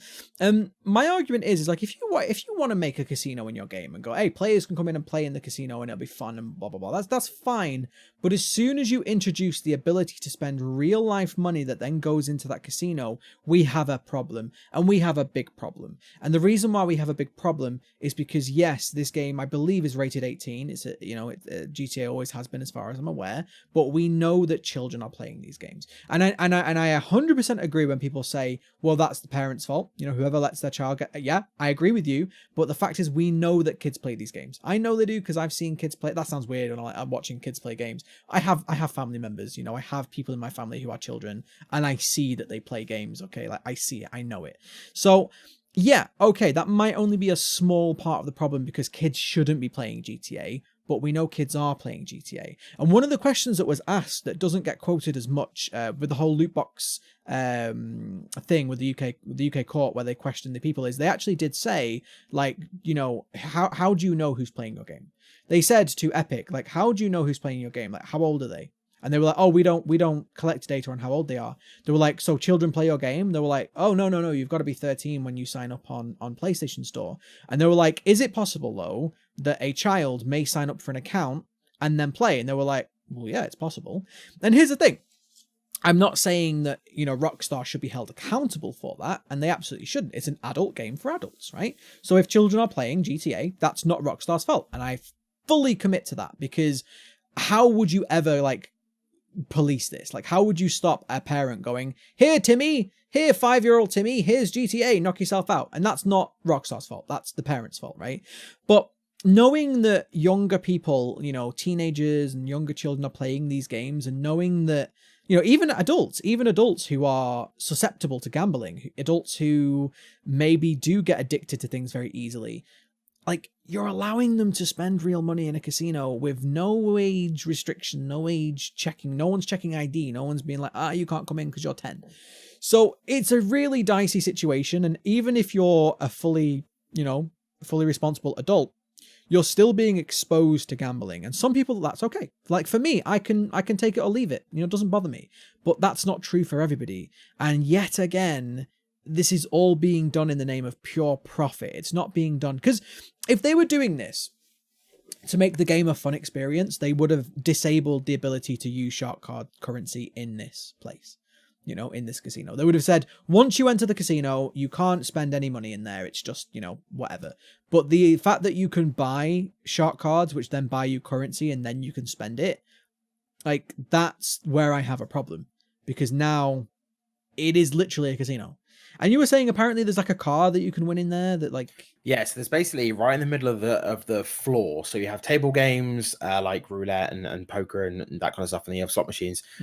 Bang in the middle of it, there is a big wheel, and you can spin it, and you can win in-game like clothing, currency, RP, which is like the player level like progression. Yeah. And there is, out of however many slots on this, there is one of them that is you can win a vehicle. Yeah. So, and I've seen people already who are just like, cool, I'm going to go in and spin the wheel like how many times every day till I get the car. Yeah. And this is what I'm saying. Like, I could imagine this is actually probably quite fun. If you were actually just playing the game, right? If this was just added into the game and there was no real money involved, it's probably quite fun. You know, like when you win that car, you'd be like telling all your mates, like, "Mate, I won the car, yeah." That's how I talked when I used to play GTA. But yeah, you would be really excited and you'd be driving around your car and it'd be really fun. But the problem is that, again, like you just said, I'm sure the odds of winning that car are very, very small on purpose, so that people spend all their money, then they run out of money, and then guess what? You can go out and grind for 6 weeks to get some more currency to do it. Or just, I don't know, just off the top of my head, you know, maybe you could buy some shark cards if you want to, you know, if you want to get that really cool car that we made really cool, cooler than all the rest, that you can only get on like a 0.01% chance. Like if you want to, yeah, maybe if you want to, like you don't have to, but if you want to, you know. Well, based purely on the wheel, it's 1 in 21, but you can basically make the programming whatever you want. Is it though? Is exactly that's it. I mean, it is a thing. Even if it was 1 in 21, right, which is not too bad, still the opportunity is there for somebody to go, I want that car. I've run out of money. I'm going to put more money into it to get that car. So now it could not be any closer to gambling if they tried. The only way it could be closer to gambling is if you were to get the real car IRL. But even then, that would be better, because at least there's a chance you've got a real fucking car. Whereas at the moment, all you're winning is goddamn binary code. Okay, I know it's not binary code, all right? I know, but it's literally ones and zeros on your screen. You are gambling for a skin of a car. and there's not even an opportunity, but you're still losing out. You're still losing the money. You're still forming gambling tendencies, but the only thing you can get is a skin. Do you see what I'm saying here? Do you see why I have a problem? Like, how many times do I have to say this, guys? How many times until it sinks in do I have to say the same shit? Because I know some of you are sat in the comments and write in the comments if you're sick of me saying this shit. Because I know at least one of you is like, shut the fuck up, right? How do you think I feel? I'm sick of the industry repeatedly doing the same bullshit over and over again. All right. Like, I need them to stop now. It's been too many times. It was funny once. It's not funny anymore. Like, just stop. Please. Please. So, like a close up here, like a close up of me. Just gotta get that stream deck going. Yeah. So basically, like, in a very like similar thing. So gambling in video games is now completely fine, and like you can't. There doesn't seem to be any settings or anything to limit. Because like we had this conversation before when we talked about loot boxes. I was like, well, if you could limit your expenditure somehow, like, there is a bill being introduced in America at the moment. There's a Senator Josh Hawley is looking at putting in what he calls the SMART Act, Social Media Addiction Reduction Technology Act, which means that legally apps have to put something in. So apps like Twitter, where it's easy just to keep scrolling and scrolling and scrolling, you just keep getting that endorphin, gossip, whatever that you want.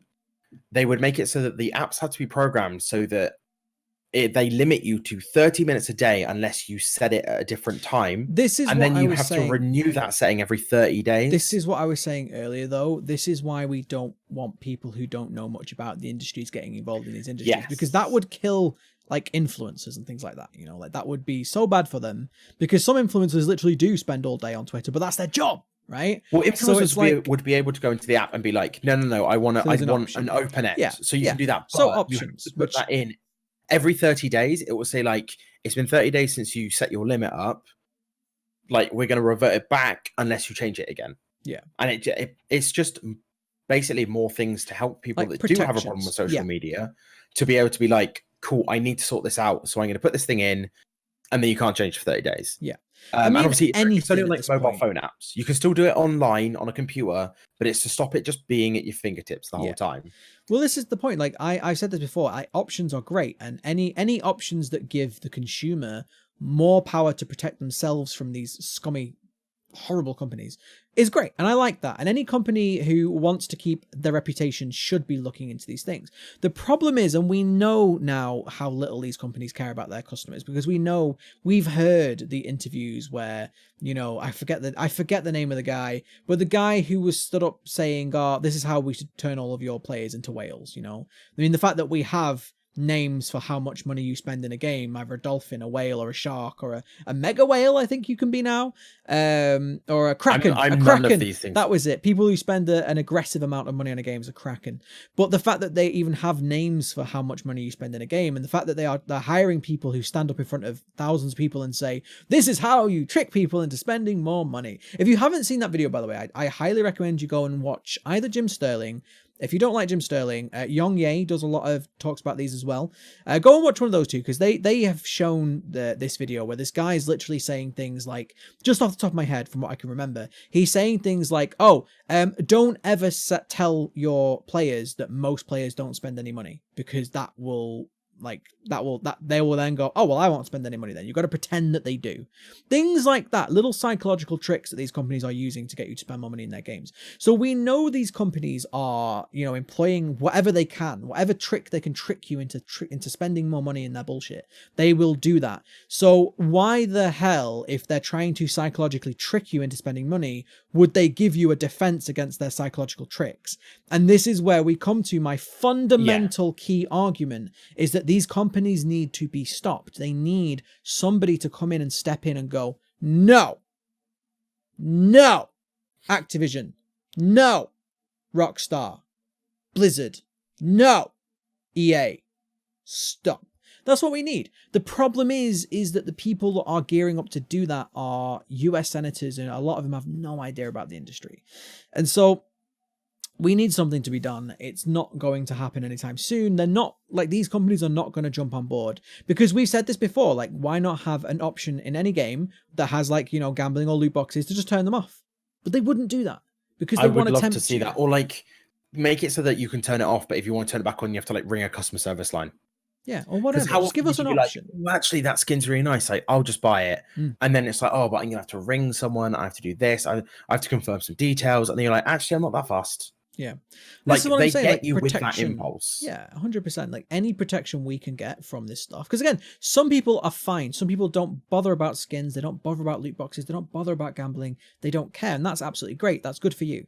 But a lot of people just can't help themselves. They get roped in. They start spending a little money on a game. And before you know it, they've spent so much money that they're like, well, I might as well carry on. Because either they're addicted or as other people have said, sunk cost fallacy is a real thing. It's part of the reason why I played WoW for so long. Is because I believe that what's the point starting a new MMO when I have 10 years of work in this MMO? It's a fallacy. It absolutely is, but it's a fallacy that gets a lot of people. It's like, well, I've already spent 100 quid on Fortnite. I might as well spend another. It's like, what is it? It's just a few $100, whatever. But I absolutely agree with you. I think that any protection for a consumer against predatory tactics is a good thing. But I think that, look at Belgium, right? Look at Belgium. When Belgium said loot boxes are gambling and they're wrong and they're now illegal, did EA go, oh, you know what? You think they're wrong? Okay, cool. We'll take them out. No, they fought tooth and nail to keep them in. They consistently said, oh, Belgian's interpretation of the law. And I'm like, no, it's not an interpretation of the law. They make the law. It physically is their law now. But this is what I'm saying. They don't then go, oh, okay, sure, we fucked up. Let's fix it. They go, no, they fight tooth and nail because they know that's the amount of money they can make from these. There's a reason why all of these companies do this, and it's literally money. That's it. That's all they care about now. And honestly, guys, I can't express this enough. I am sick to death about talking about it. Like, I cannot stand every time there's a new news article and it's about EA, Activision, or fucking any of them, to be honest. I'm like, what have they done now? Like, I'm kind of glad I don't do solo news videos on YouTube because I feel like at this point I'd just be like, ugh. I just feel like I'm done. I'm out. I'm done. Leaving. Turn it off. Like, I heard every word what you just said then. But I thought I would check. So on Steam you can check how much you spent on different games by looking at like your card drops. So the game that I've played an awful lot of, Defense of the Ancients. Oh god, just call it Dota. God damn it. So I just quickly checked my Dota 2. I've spent $352 on that game. On a free game where you like it's all prosthetics? No, it's all prosthetics. It's all prosthetics. It's very accessible. Dota, the most accessible game on but yeah, like the you internet. get access. It's not like League of Legends where you have to buy different characters as a fan. Like you have access to all of it. And I've spent over $300 on it. Admittedly, I've been playing that game for years. You've got like 4,000 hours in it though, haven't you? Yeah, I've got a fair whack of time in. So you're like dollar to hour ratio there is not too bad, even though I don't believe in that anyway. But I love it. I love a good dollar. You've played it for years as well. So you know what I mean? Like I can kind of understand that, and that's fine. If you were to divide that by the amount of years you've been playing, that's probably not that bad. Like how many years you've been playing? Well, if I divide it by how many hours, it comes out as 15p an hour. That's basically like a landline telephone cost in. Like that's fine in England. Yeah, I mean, but yeah, if you do it over like how many years I've played it, like it's nothing a year. It's fine. Exactly. Which is what I'm saying. Like that's the whole thing. And Dota's been going for years, and it probably wouldn't have still been going if you didn't have the microtransactions. And that's the difference. There's good ways of doing microtransactions and there's bad ways of doing it. And the problem is that at the moment the bad ways of doing it make way more money than the good ways, and so all the companies are like, oh, we'll do the bad ways then. We'll do the aggressive, predatory ones. It's easier just to trick people into giving us money little by little and bleeding them dry over time. It's like, well, we can make 1 million by selling a good game, or we can make 10 million by making a bullshit game that makes you addicted. Like, oh, which one are we going to do? And here's the thing. I don't think this is going to go anywhere. I do think that we are seeing a lot more pushback on it from both YouTubers and just general gamers, and I'm glad because we needed it.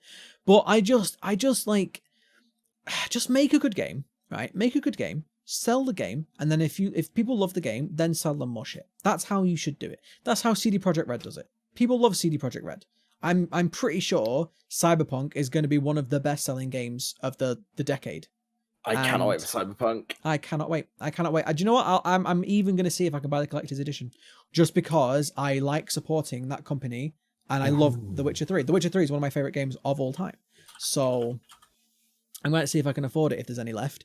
But yeah, believe me, guys, I am sick about talking about this crap too. I cannot wait for the day that either, because one of the two things is going to happen. Either they're all going to give up and stop doing it and find a different way to monetize their games, or the industry's going to collapse. And who knows? But I'm looking forward to the day where I don't have to talk about this shit anymore.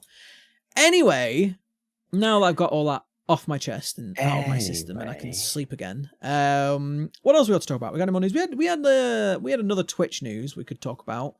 Yeah, we can do. I'm a bit like with it. Yeah. We'll cover it briefly. Twitch, there was some drama and controversy recently on Twitch where a stream, have we talked about it already? I can't remember. No, we didn't talk about it on the podcast because it happened end of last week. Yeah, so a streamer was breastfeeding a baby on stream, and the baby stopped feeding for a moment, and a nipple was shown, and that streamer got banned. And everybody was saying, what do you expect? You're not allowed to show boobs on Twitch. Like, you show boobs on Twitch, regardless of the circumstances. That was the rule. You broke the rule. You got banned. Fair enough. And Twitch turned around and was like, nah, actually, you know what? Nah, it's fine. They overturned it, and they revoked the ban, and now apparently you're allowed to breastfeed children on stream, which we're both kind of the same opinion on this, aren't we? We're both kind of like... It doesn't massively affect my brand. No, I'm going to be honest. No. I mean, I was thinking about, starting a new channel where we just breastfeed children, but not got around to it. But no, we talked about this before. Like, the thing about Twitch is a lot of people get very angry about people who get banned. People get angry about people who don't get banned, because everyone...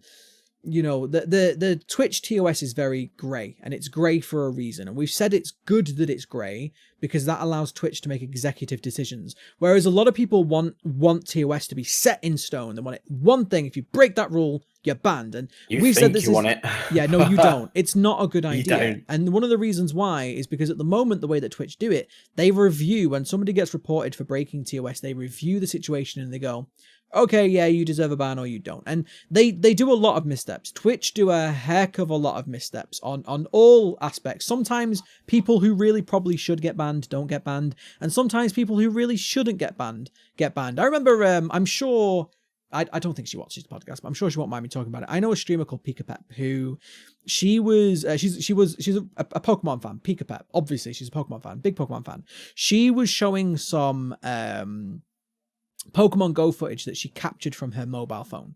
So she was showing that footage on her stream when she was like on breaks. So when she was on a break, she threw up the Pokemon Go footage again that she recorded from her phone, and she threw that up on her Be Right Back screen, and she got banned for it. And the reason she got banned for it was automated behavior, automated game, but you can't do that on Twitch. It's not allowed.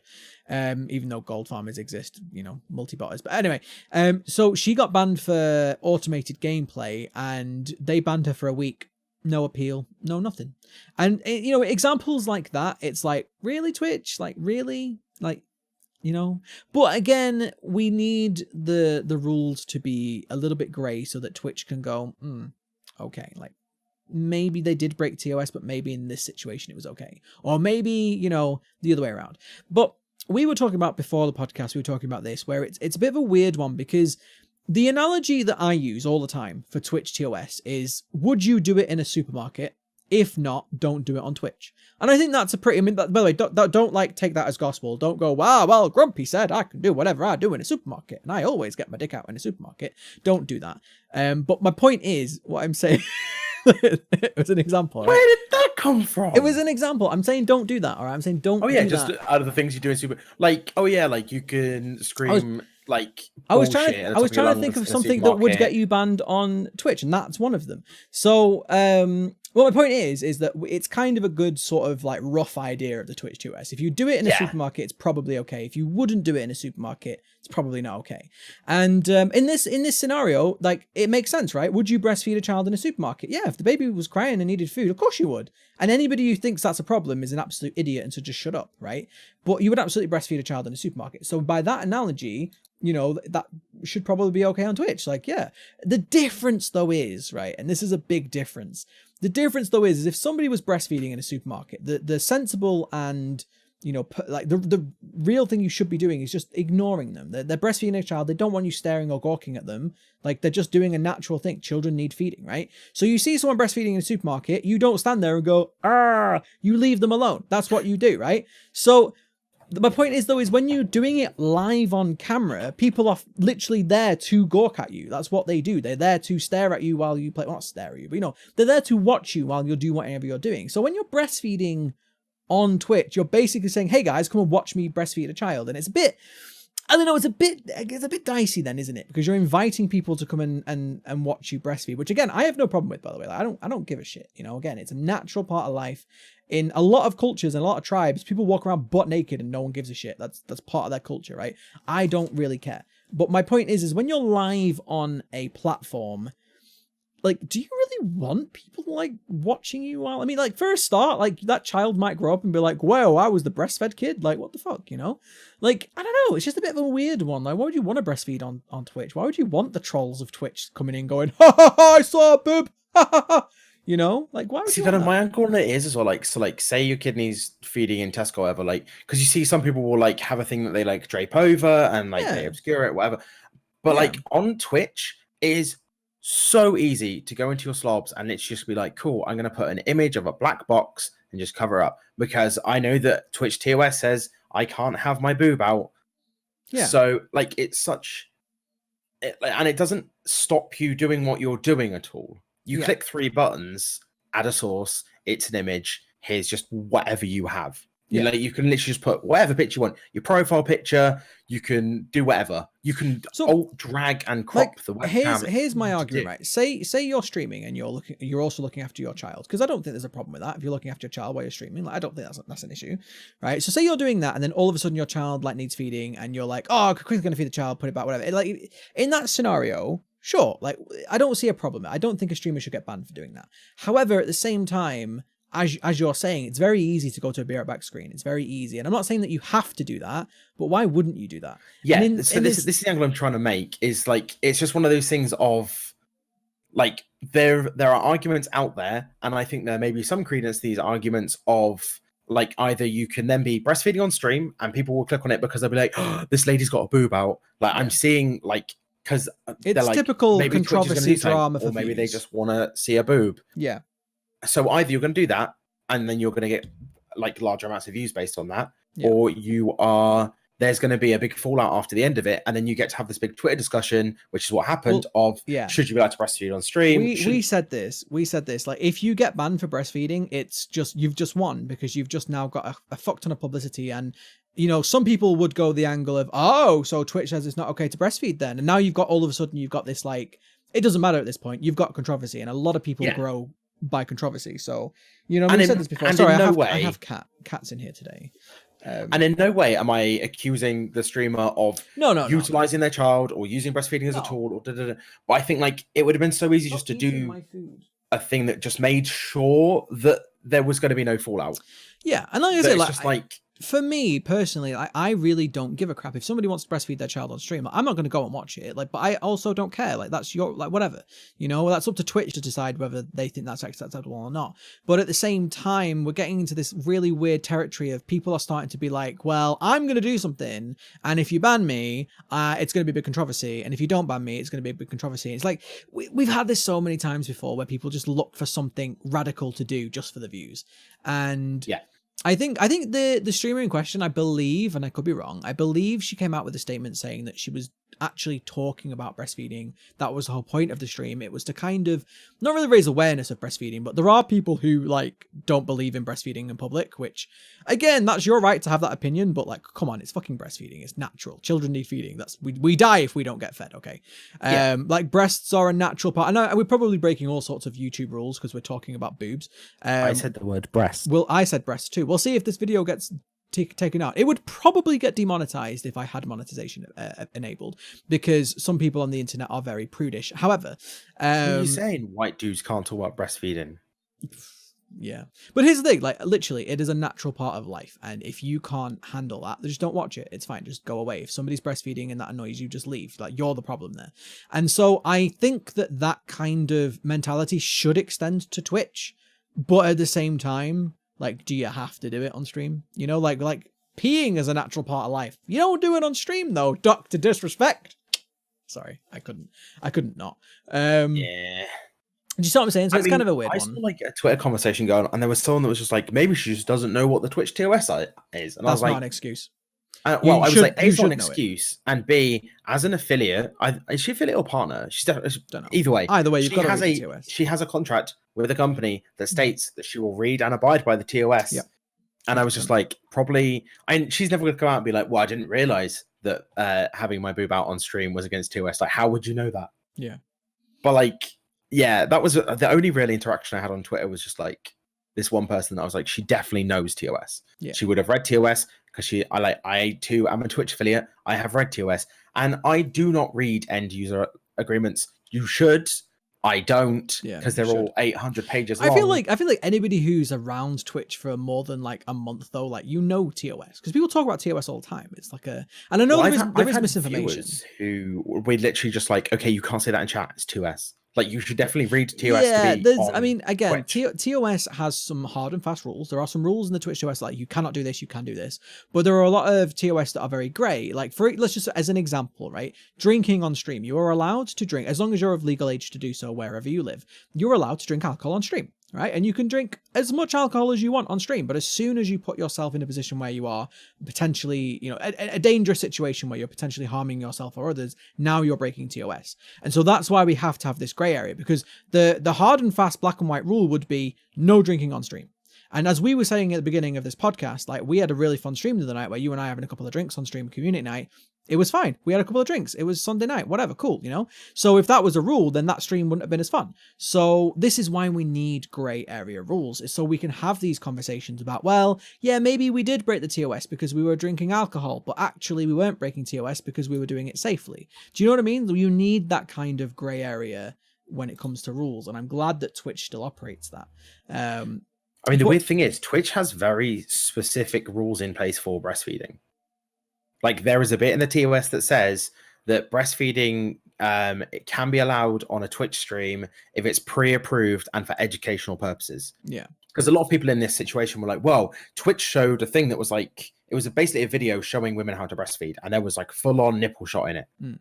And it was like, yeah, but Twitch put that up there. Yeah. And obviously, Twitch pre-approved their own thing. We have to remember as well that a lot of these rules, very similarly to how YouTube operate it, a lot of these rules are for the benefit of advertisers and for the benefit of sponsors and external companies that have any sort of monetary affiliation with Twitch. And so, for example, when you're doing, say, an educational video on how to breastfeed, I assume, I'm not a businessman, but I assume most sponsors and advertisers are going to go, cool, whatever, you do an education video on that, sure. But whereas if, because you know it's professionally put together, you know it's thought through, you know that it's going to be educational. That they're not going to be sleazy about it, anything like that. But whereas when just you or I, well, not us, but like, you know, any female streamer who decides to, I'm just going to breastfeed now you're bordering on, well, what if they breastfeed? Just an example off the top of my head, right? What if they were to breastfeed and then stop breastfeeding and be like, oh, well, my boobs are already out, so let's get some views, you know? You know what I'm saying? Or like that was a pre-approved thing where they're not going to get any troll coming in and being like, lol, lol, lol, and then the streamer like froze the shit or whatever. Like, it's more acceptable to an advertiser or a sponsor when that was, like you said, well thought out and well planned out and properly done. Whereas when you're talking about just personalities like you or I, we don't necessarily always do things as professionally as that. And some people do, but some people don't, you know? So I would never be unprofessional on stream. Oh, I am 100% professional at all times. I am production always, value through the roof. Yeah, definitely. I mean, look at my background that I made, which we haven't talked about at all. I spent 7 hours building. It's very fancy. I did say before we recorded, I was like, I really do like the new shelving and stuff. It's very good. Thank you. It's not all finished the thing yet. that's behind you to the left, is that a shoe? A shoe? Oh, no, it's a drinking horn. I know exactly what it is. Oh, that. Yeah, it's my Viking horn from York. Yeah. No, I do know what that is. Yeah. I've got to fill the shelves and sort it all out properly, but the furniture is there. I made, for anybody who's wondering, why did you do that? I basically made a little retro center. I have all my retro consoles down there. I got a Mega Drive or a Genesis, if you're American. I have a N64 and a PlayStation, and I got a little TV. so I can play. Because if I plug my retro consoles into my big TV, it looks shit. So Yeah. I got a little TV. I got all of those, and I finally have space to like display all of my games. Like all of these games I got out today, they were all in a box under the bed in the spare room. So I finally got all my Xbox games out and everything. So but yeah, I spent 7 hours doing that. That's how professional I am. You're welcome. But I've got a Batman. Look, I've got a Batman. Batman Funko. Like, yeah, most of I've got my Funkos little are Zelda hidden. potions as well. Oh yeah. I got red, blue, Wait, green. The are they green's faded. alcoholic? No, it's basically just like dyed glycerin stuff. Oh, did you make it yourself or? No, my brother made them for me. Oh, He gave them to me as a gift. I'm doing another show and tell. Yeah, and then they've got lights in them, but this one's stuck because the glucose stuff like runs. Wait, there we go. And a friend of mine picked it up and went, "Ugh," and then tipped it straight over. Oh, okay. So it's all gummed in. But yeah, I got the little lights in them. That's cool. Shit. I like that. You big geek. You big nerd. I am a big nerd. Bloody nerds. Who has that? Who has geeky shelves and stuff? Who does that? There's a little light doofer in there. Oh, that's pretty cool. I like it. A little potion. Shout out to my brother. What a champ. Illuminati. Anyway. I don't know if he watches the podcast. No, he doesn't, because he struggles to watch a video more than 8 minutes long. We should make an 8-minute version just for him. He did say a few weeks ago, he was like, "Oh, one of the podcasts you released, is the only video I've ever watched more than like 30 minutes of." And I was like, "We did it. We did it. We broke him." But yeah, like, just I want to round off that topic by saying, like, I personally fully support the idea of breastfeeding on live stream. I just also. I hope that people aren't, and I hope that people don't do it for publicity. Like, if you're doing it, do it because the child needs food. Don't be doing it because you want views. That's this is the problem I have with a lot of things. Is there are people out there who know exactly where the edge of TOS lies and where the view lies in and around that area, and they definitely do push the boundaries on that.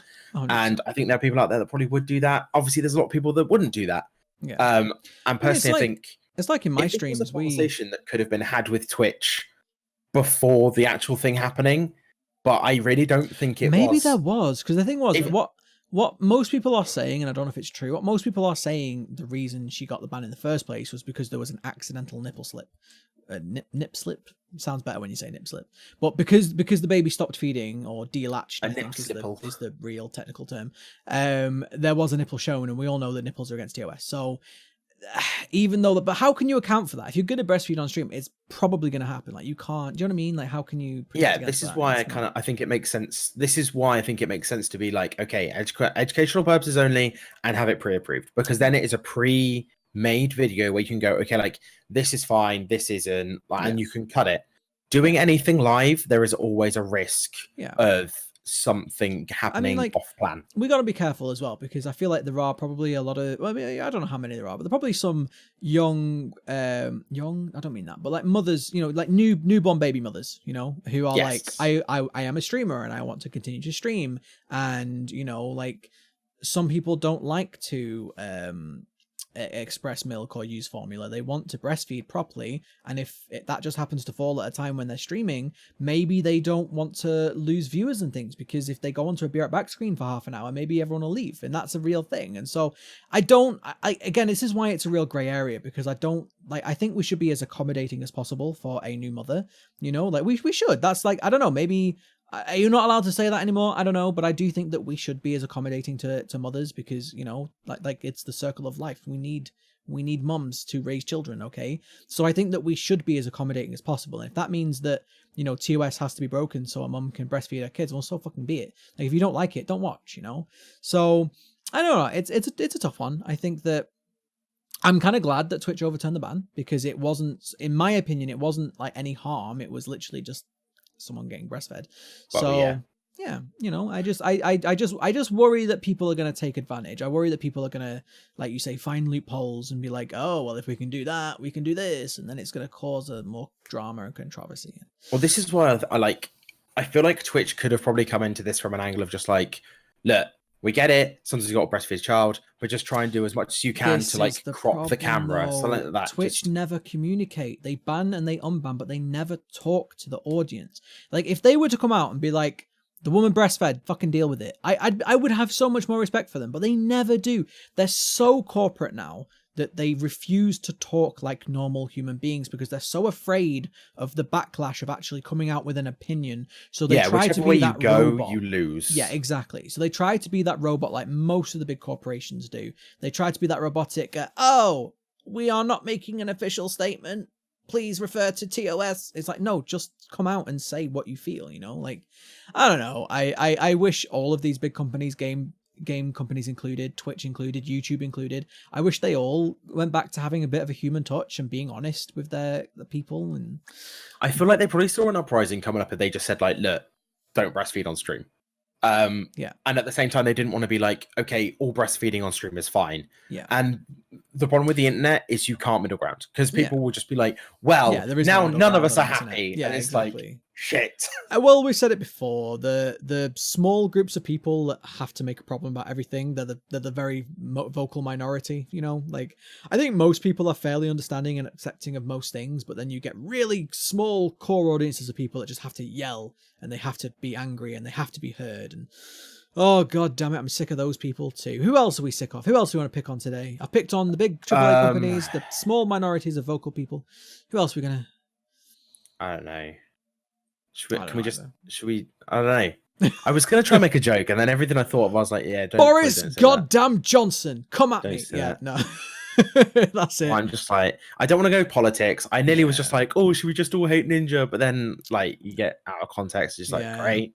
Now everyone thinks I hate Ninja, which, let's be honest, of all the people to start a fight with, why someone with a huge audience? Yeah, you wouldn't do it. Is there anyone small we could just be mean about? Can we No, you can't punch down. We've spoken about this, Elliot. You're not allowed to punch down. Punch up. Wait, does that mean I can punch up and they just can't punch back? Okay, cool. We hate Ninja now. Yeah. So you can punch me, and if he comes after me, I'm just famous now. Did you hear that? I just compared our sizes. I'm bigger than you. I'm bigger than you, Elliot. Your beard's both wider and longer. It is. Look at that. We had this conversation every in time. public. I've noticed this. We need to stop tweeting each other because our sense of humor is so dumb when we're together. It is, yeah. What happens? We're actually going to meet. We're talking about. Have we spoken about this on the podcast yet? Because we're meeting up at EGX, aren't we, this year? We are. I know we spoke about it on stream, but you can't do Insomnia, but we're going to do EGX. So if anybody doesn't know, Elliot and I think another streamer, we're going to be at EGX this year. So if you want to come and meet us, if you're going to be there, feel free to get in contact either in the comments down below or whatever. Don't give any personal info out, but comment down below, Twitter, or Discord, in the Discord, DM. Twitter, whatever. If you're going to be there, let us know. We can meet up if you want to. If not, don't worry about it. I'm going to go and have fun anyway. I'll probably be taking my camera about. So, you know, if you're camera shy, just maybe let me know beforehand. But we'll be there. We'll be enjoying games and stuff, and we'll probably be making some content where I want you to like interview devs and stuff, and I'll sit in the background screaming at the game because it's too hard for me. I think that's the brand I want to start. Well, so this is the plan. I'm gonna hopefully interview a couple of indie devs because I've just been wanting to do that for a long time. I really hope the Soundfall guys are there again because those were awesome guys and they were making a really cool game. So if those guys are there, I'd love to do an interview with them. So hopefully I'm going to do some dev interviews. We're going to do some just kind of vlogging content where we just piss about and have fun, you know, after the event and stuff. So we're going to do some kind of vlogging shit. Yeah, I can't wait to see how much vlog stuff gets cut. Well, I'm going to have to buy a bigger SD card, I think, because I don't know. I'm not going to be able to edit it while we're there. We're going to be there for like nearly a week. It's about 5 days. So yeah, so expect some content from that. Hopefully we'll get the Wolfenstein video up as soon as possible, though I'm struggling to find time to edit it. So that's that. And that's it. That's EGX news covered. If you want more info, like I said, Discord, DM, it's not till October. We're definitely going to talk about it again before 100%, then. 100%, definitely. But just we'll be there. You're not, but I am going to Insomnia, which is in more sooner news because it's like 3 weeks away. Yeah, I'm so gutted I can't go, but it is. I'm kind of gutted that you can't go because I mean, I can't really like. I think any content we'd get out of me at Insomnia is going to be awful because generally I don't really sleep when I go. I'll sleep maybe 12 hours. It's funny because the event is called Insomnia and you don't sleep. Ha ha ha ha. But yeah, that's always fun. Last year I had nowhere to sleep. I slept at my desk and then security came over, woke me up and they were like, you can't sleep here. You have to go to the camping. And I was like, I don't have camping. They're like, well, you need to go to your hotel. I was like, I don't have a hotel. He goes, where did you live? I was like, Bristol. Insomnia's in Birmingham, and he just kind of went, where are you sleeping? And I was in a sleeping bag with a night mask on in my desk chair. And I was like, here. And the guy kick you out. No, well, no, because security base just like, we don't have anywhere to send him. And obviously, like, if they send me off and then I die in the streets of Birmingham, then someone could be like, well, it's irresponsible. You just sent him off into the streets of Birmingham. So they kind of just went, okay, you can't sleep though. And I went, cool. The minute you turn away, I'm going back to sleep. And like, what can he do? Well, they could have at least just said go to camping, just go in. Do you know what I mean? It was so confusing. Well, I didn't have a tent I suppose I had a sleep bag, and there's plenty of people that sleep just on the floor. But like, I had like big noise cancelling headphones on and a night mask, and I just felt like, and I kind of opened my eyes and it was still dark, and I was like, I'm blind, and all I can hear is lo-fi hip hop. You literally are a general liability, aren't you? Yeah. I mean, I've branded myself as such. It's not a lie. Don't worry. We're going to get accommodation sorted out at EGX. He's not going to be sleeping on the floor at EGX. I've got camping tickets for Insomnia, and yeah, we're sorting out accommodation for EGX. I was poor at the time. I couldn't afford it. They doubled the price of camping too. It was a bullshit move. Don't go to conventions if you can't afford to sleep. Anyway, we're coming up to the end of the show. What are you doing this week? What have you got coming up on your channels this week? I am going to play Shadow of War because I finished Shadow of Mordor. I'm really looking forward to it. I haven't played it yet. I haven't played that one either. And apparently they really, really focused on like the army building end of it, which is towards the end of Shadow of Mordor. You start like branding chiefs and working that. And apparently they really, really built the mechanics around that. So I'm looking forward to it. Apparently in the middle, there's a huge grind though, because that was when they had microtransactions in it, which they took until out. Everyone kicked off and then they took them out. Yeah. So I'm interested to see what happens there too. I'm going to play more Dauntless. If anyone's still watching and you play Dauntless, add me on Epic at blindside_UK and hunt on Dauntless with me, because randoms are fine for the low end stuff. But once you get to like some of the later stuff that I've got into, the randoms turn up and they go, oh, this thing hurts. And then they just disconnect. And it's like, okay. And you're just playing at a disadvantage. Classic. But that's pretty much. Oh, and then finish it Friday. I'll probably be able to. I should be able to finish Hellblade. On Fly Day. Fly Day. Fly Day. Oh, I can't English at the moment. It's a hot day. I'm tired too. I'll let you. I'm trying to break my sleep pattern. I'm starting night job soon, and I'm trying to become nocturnal, and it's kind of killing me.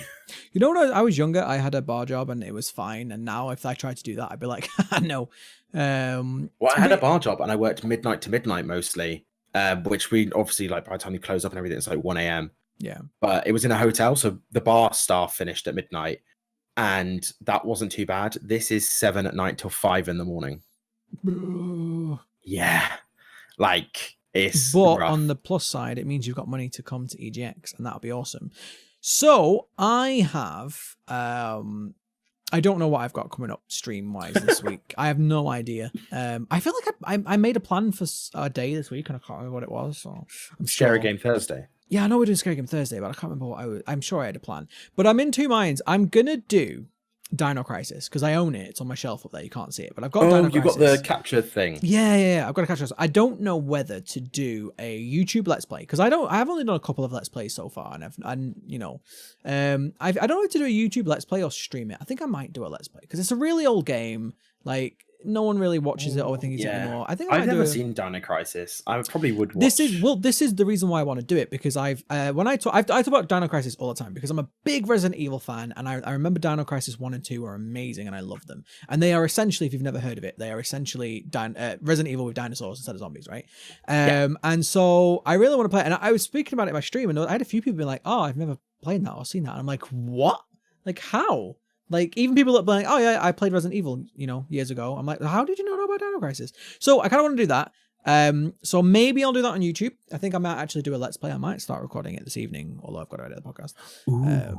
So yeah, that hopefully will be up sometime. I've also got a couple of Dead by Daylight videos I've been wanting to make for ages, because have you seen my Dead by Daylight barbecue and chili video? It's like 1,800 views, and I'm like, I'm still picking up views on Hit the Brakes, Tina, and it tears you should go and watch it at youtube.com. Do you have a URL? No. Just search Blindside UK. I made legitimate YouTube videos where I thought about it and scripted it and edited and stuff like that. And my most viewed video, and it's still getting views to this day, is I took a GIF off Reddit that I saw thinking of like, oh, there's a bit in Bob's Burgers where he's teaching Tina to drive. and I put the sound from that over a GIF, and for some reason it's my most successful video, and it still picks up views, and it's like 4 years old, and I'm just like, I give up. YouTube. I give up. Yeah. I'm done. I'm just gonna start putting sounds on GIFs. I think I might just steer into the drift. Might as well just go on TikTok at this point. But anyway, that's basically what's coming up. I don't know what I'm streaming, but if you want to catch me, I'm at What days are you streaming? Sunday, Tuesdays, Thursdays, although I keep missing Tuesdays because of my goddamn work schedules. But I am at twitch.tv/TheGrumpyBrit. I am TheGrumpyBrit or TheGrumpyBrit TV everywhere. You are Blindside UK or Blindside_UK everywhere. Yeah, That's someone where came you into can my find stream us. today and they were like, why do so many British streamers have UK at the end of the name? I was like, because they won't let me have Blindside. I was like, that's literally legit. I had the same thing with Mr. Grumpy Face was already taken when I made my original Twitch name, so I had to do Mr. Grumpy Face UK. And there was one particular streamer who every time she came into my stream, she was like, haha, it looks like Mr. Grumpy Fuck. And I'm like, okay. Since we've basically broken every single YouTube rule today, let's just, why not? Who gives a shit? Go on then, YouTube. If you see ads on this video, it's because YouTube are bastards. Wait, they wouldn't add ads on. They only add ads on if somebody else claims your video. And who's going to claim this one? Like Peter? Like, who's going to claim this? Ninja. Yeah, probably Ninja. He's talking about Microsoft and Mixer are going to be like, they talked about you, so our ads now. Probably we owe them 50p every time we say Mixer. Anyway, this has been... channel. You have to pay them, not me. It's fine. Oh, shit, yeah. Anyway, this has been the Grumpy Gaming Weekend Podcast. Thank you for watching, everyone. If you have liked the video, like the video, leave a comment down below, and do all that shit, because that helps, apparently, on YouTube. It makes YouTube be like, oh, this video is good. So, if you wouldn't mind, please do that. Oh, I just saw Jack. Hey, yeah, Jack. We have Cat. He hates being on the internet, though. Like, come here. You want to be on the internet? No, he doesn't. Surprise guest? He probably doesn't. Show Cat for views. Show Cat for views. Can we put the cat in the thumbnail? Here we have Cat. Like, he'll just jump down immediately. He's like, nope. Can we put the cat in the thumbnail, though? We can put the cat in the thumbnail. Yeah, we'll put it in the thumbnail. Anyway, guys, thank you so much for watching, and we'll see you all next time. Bye, guys.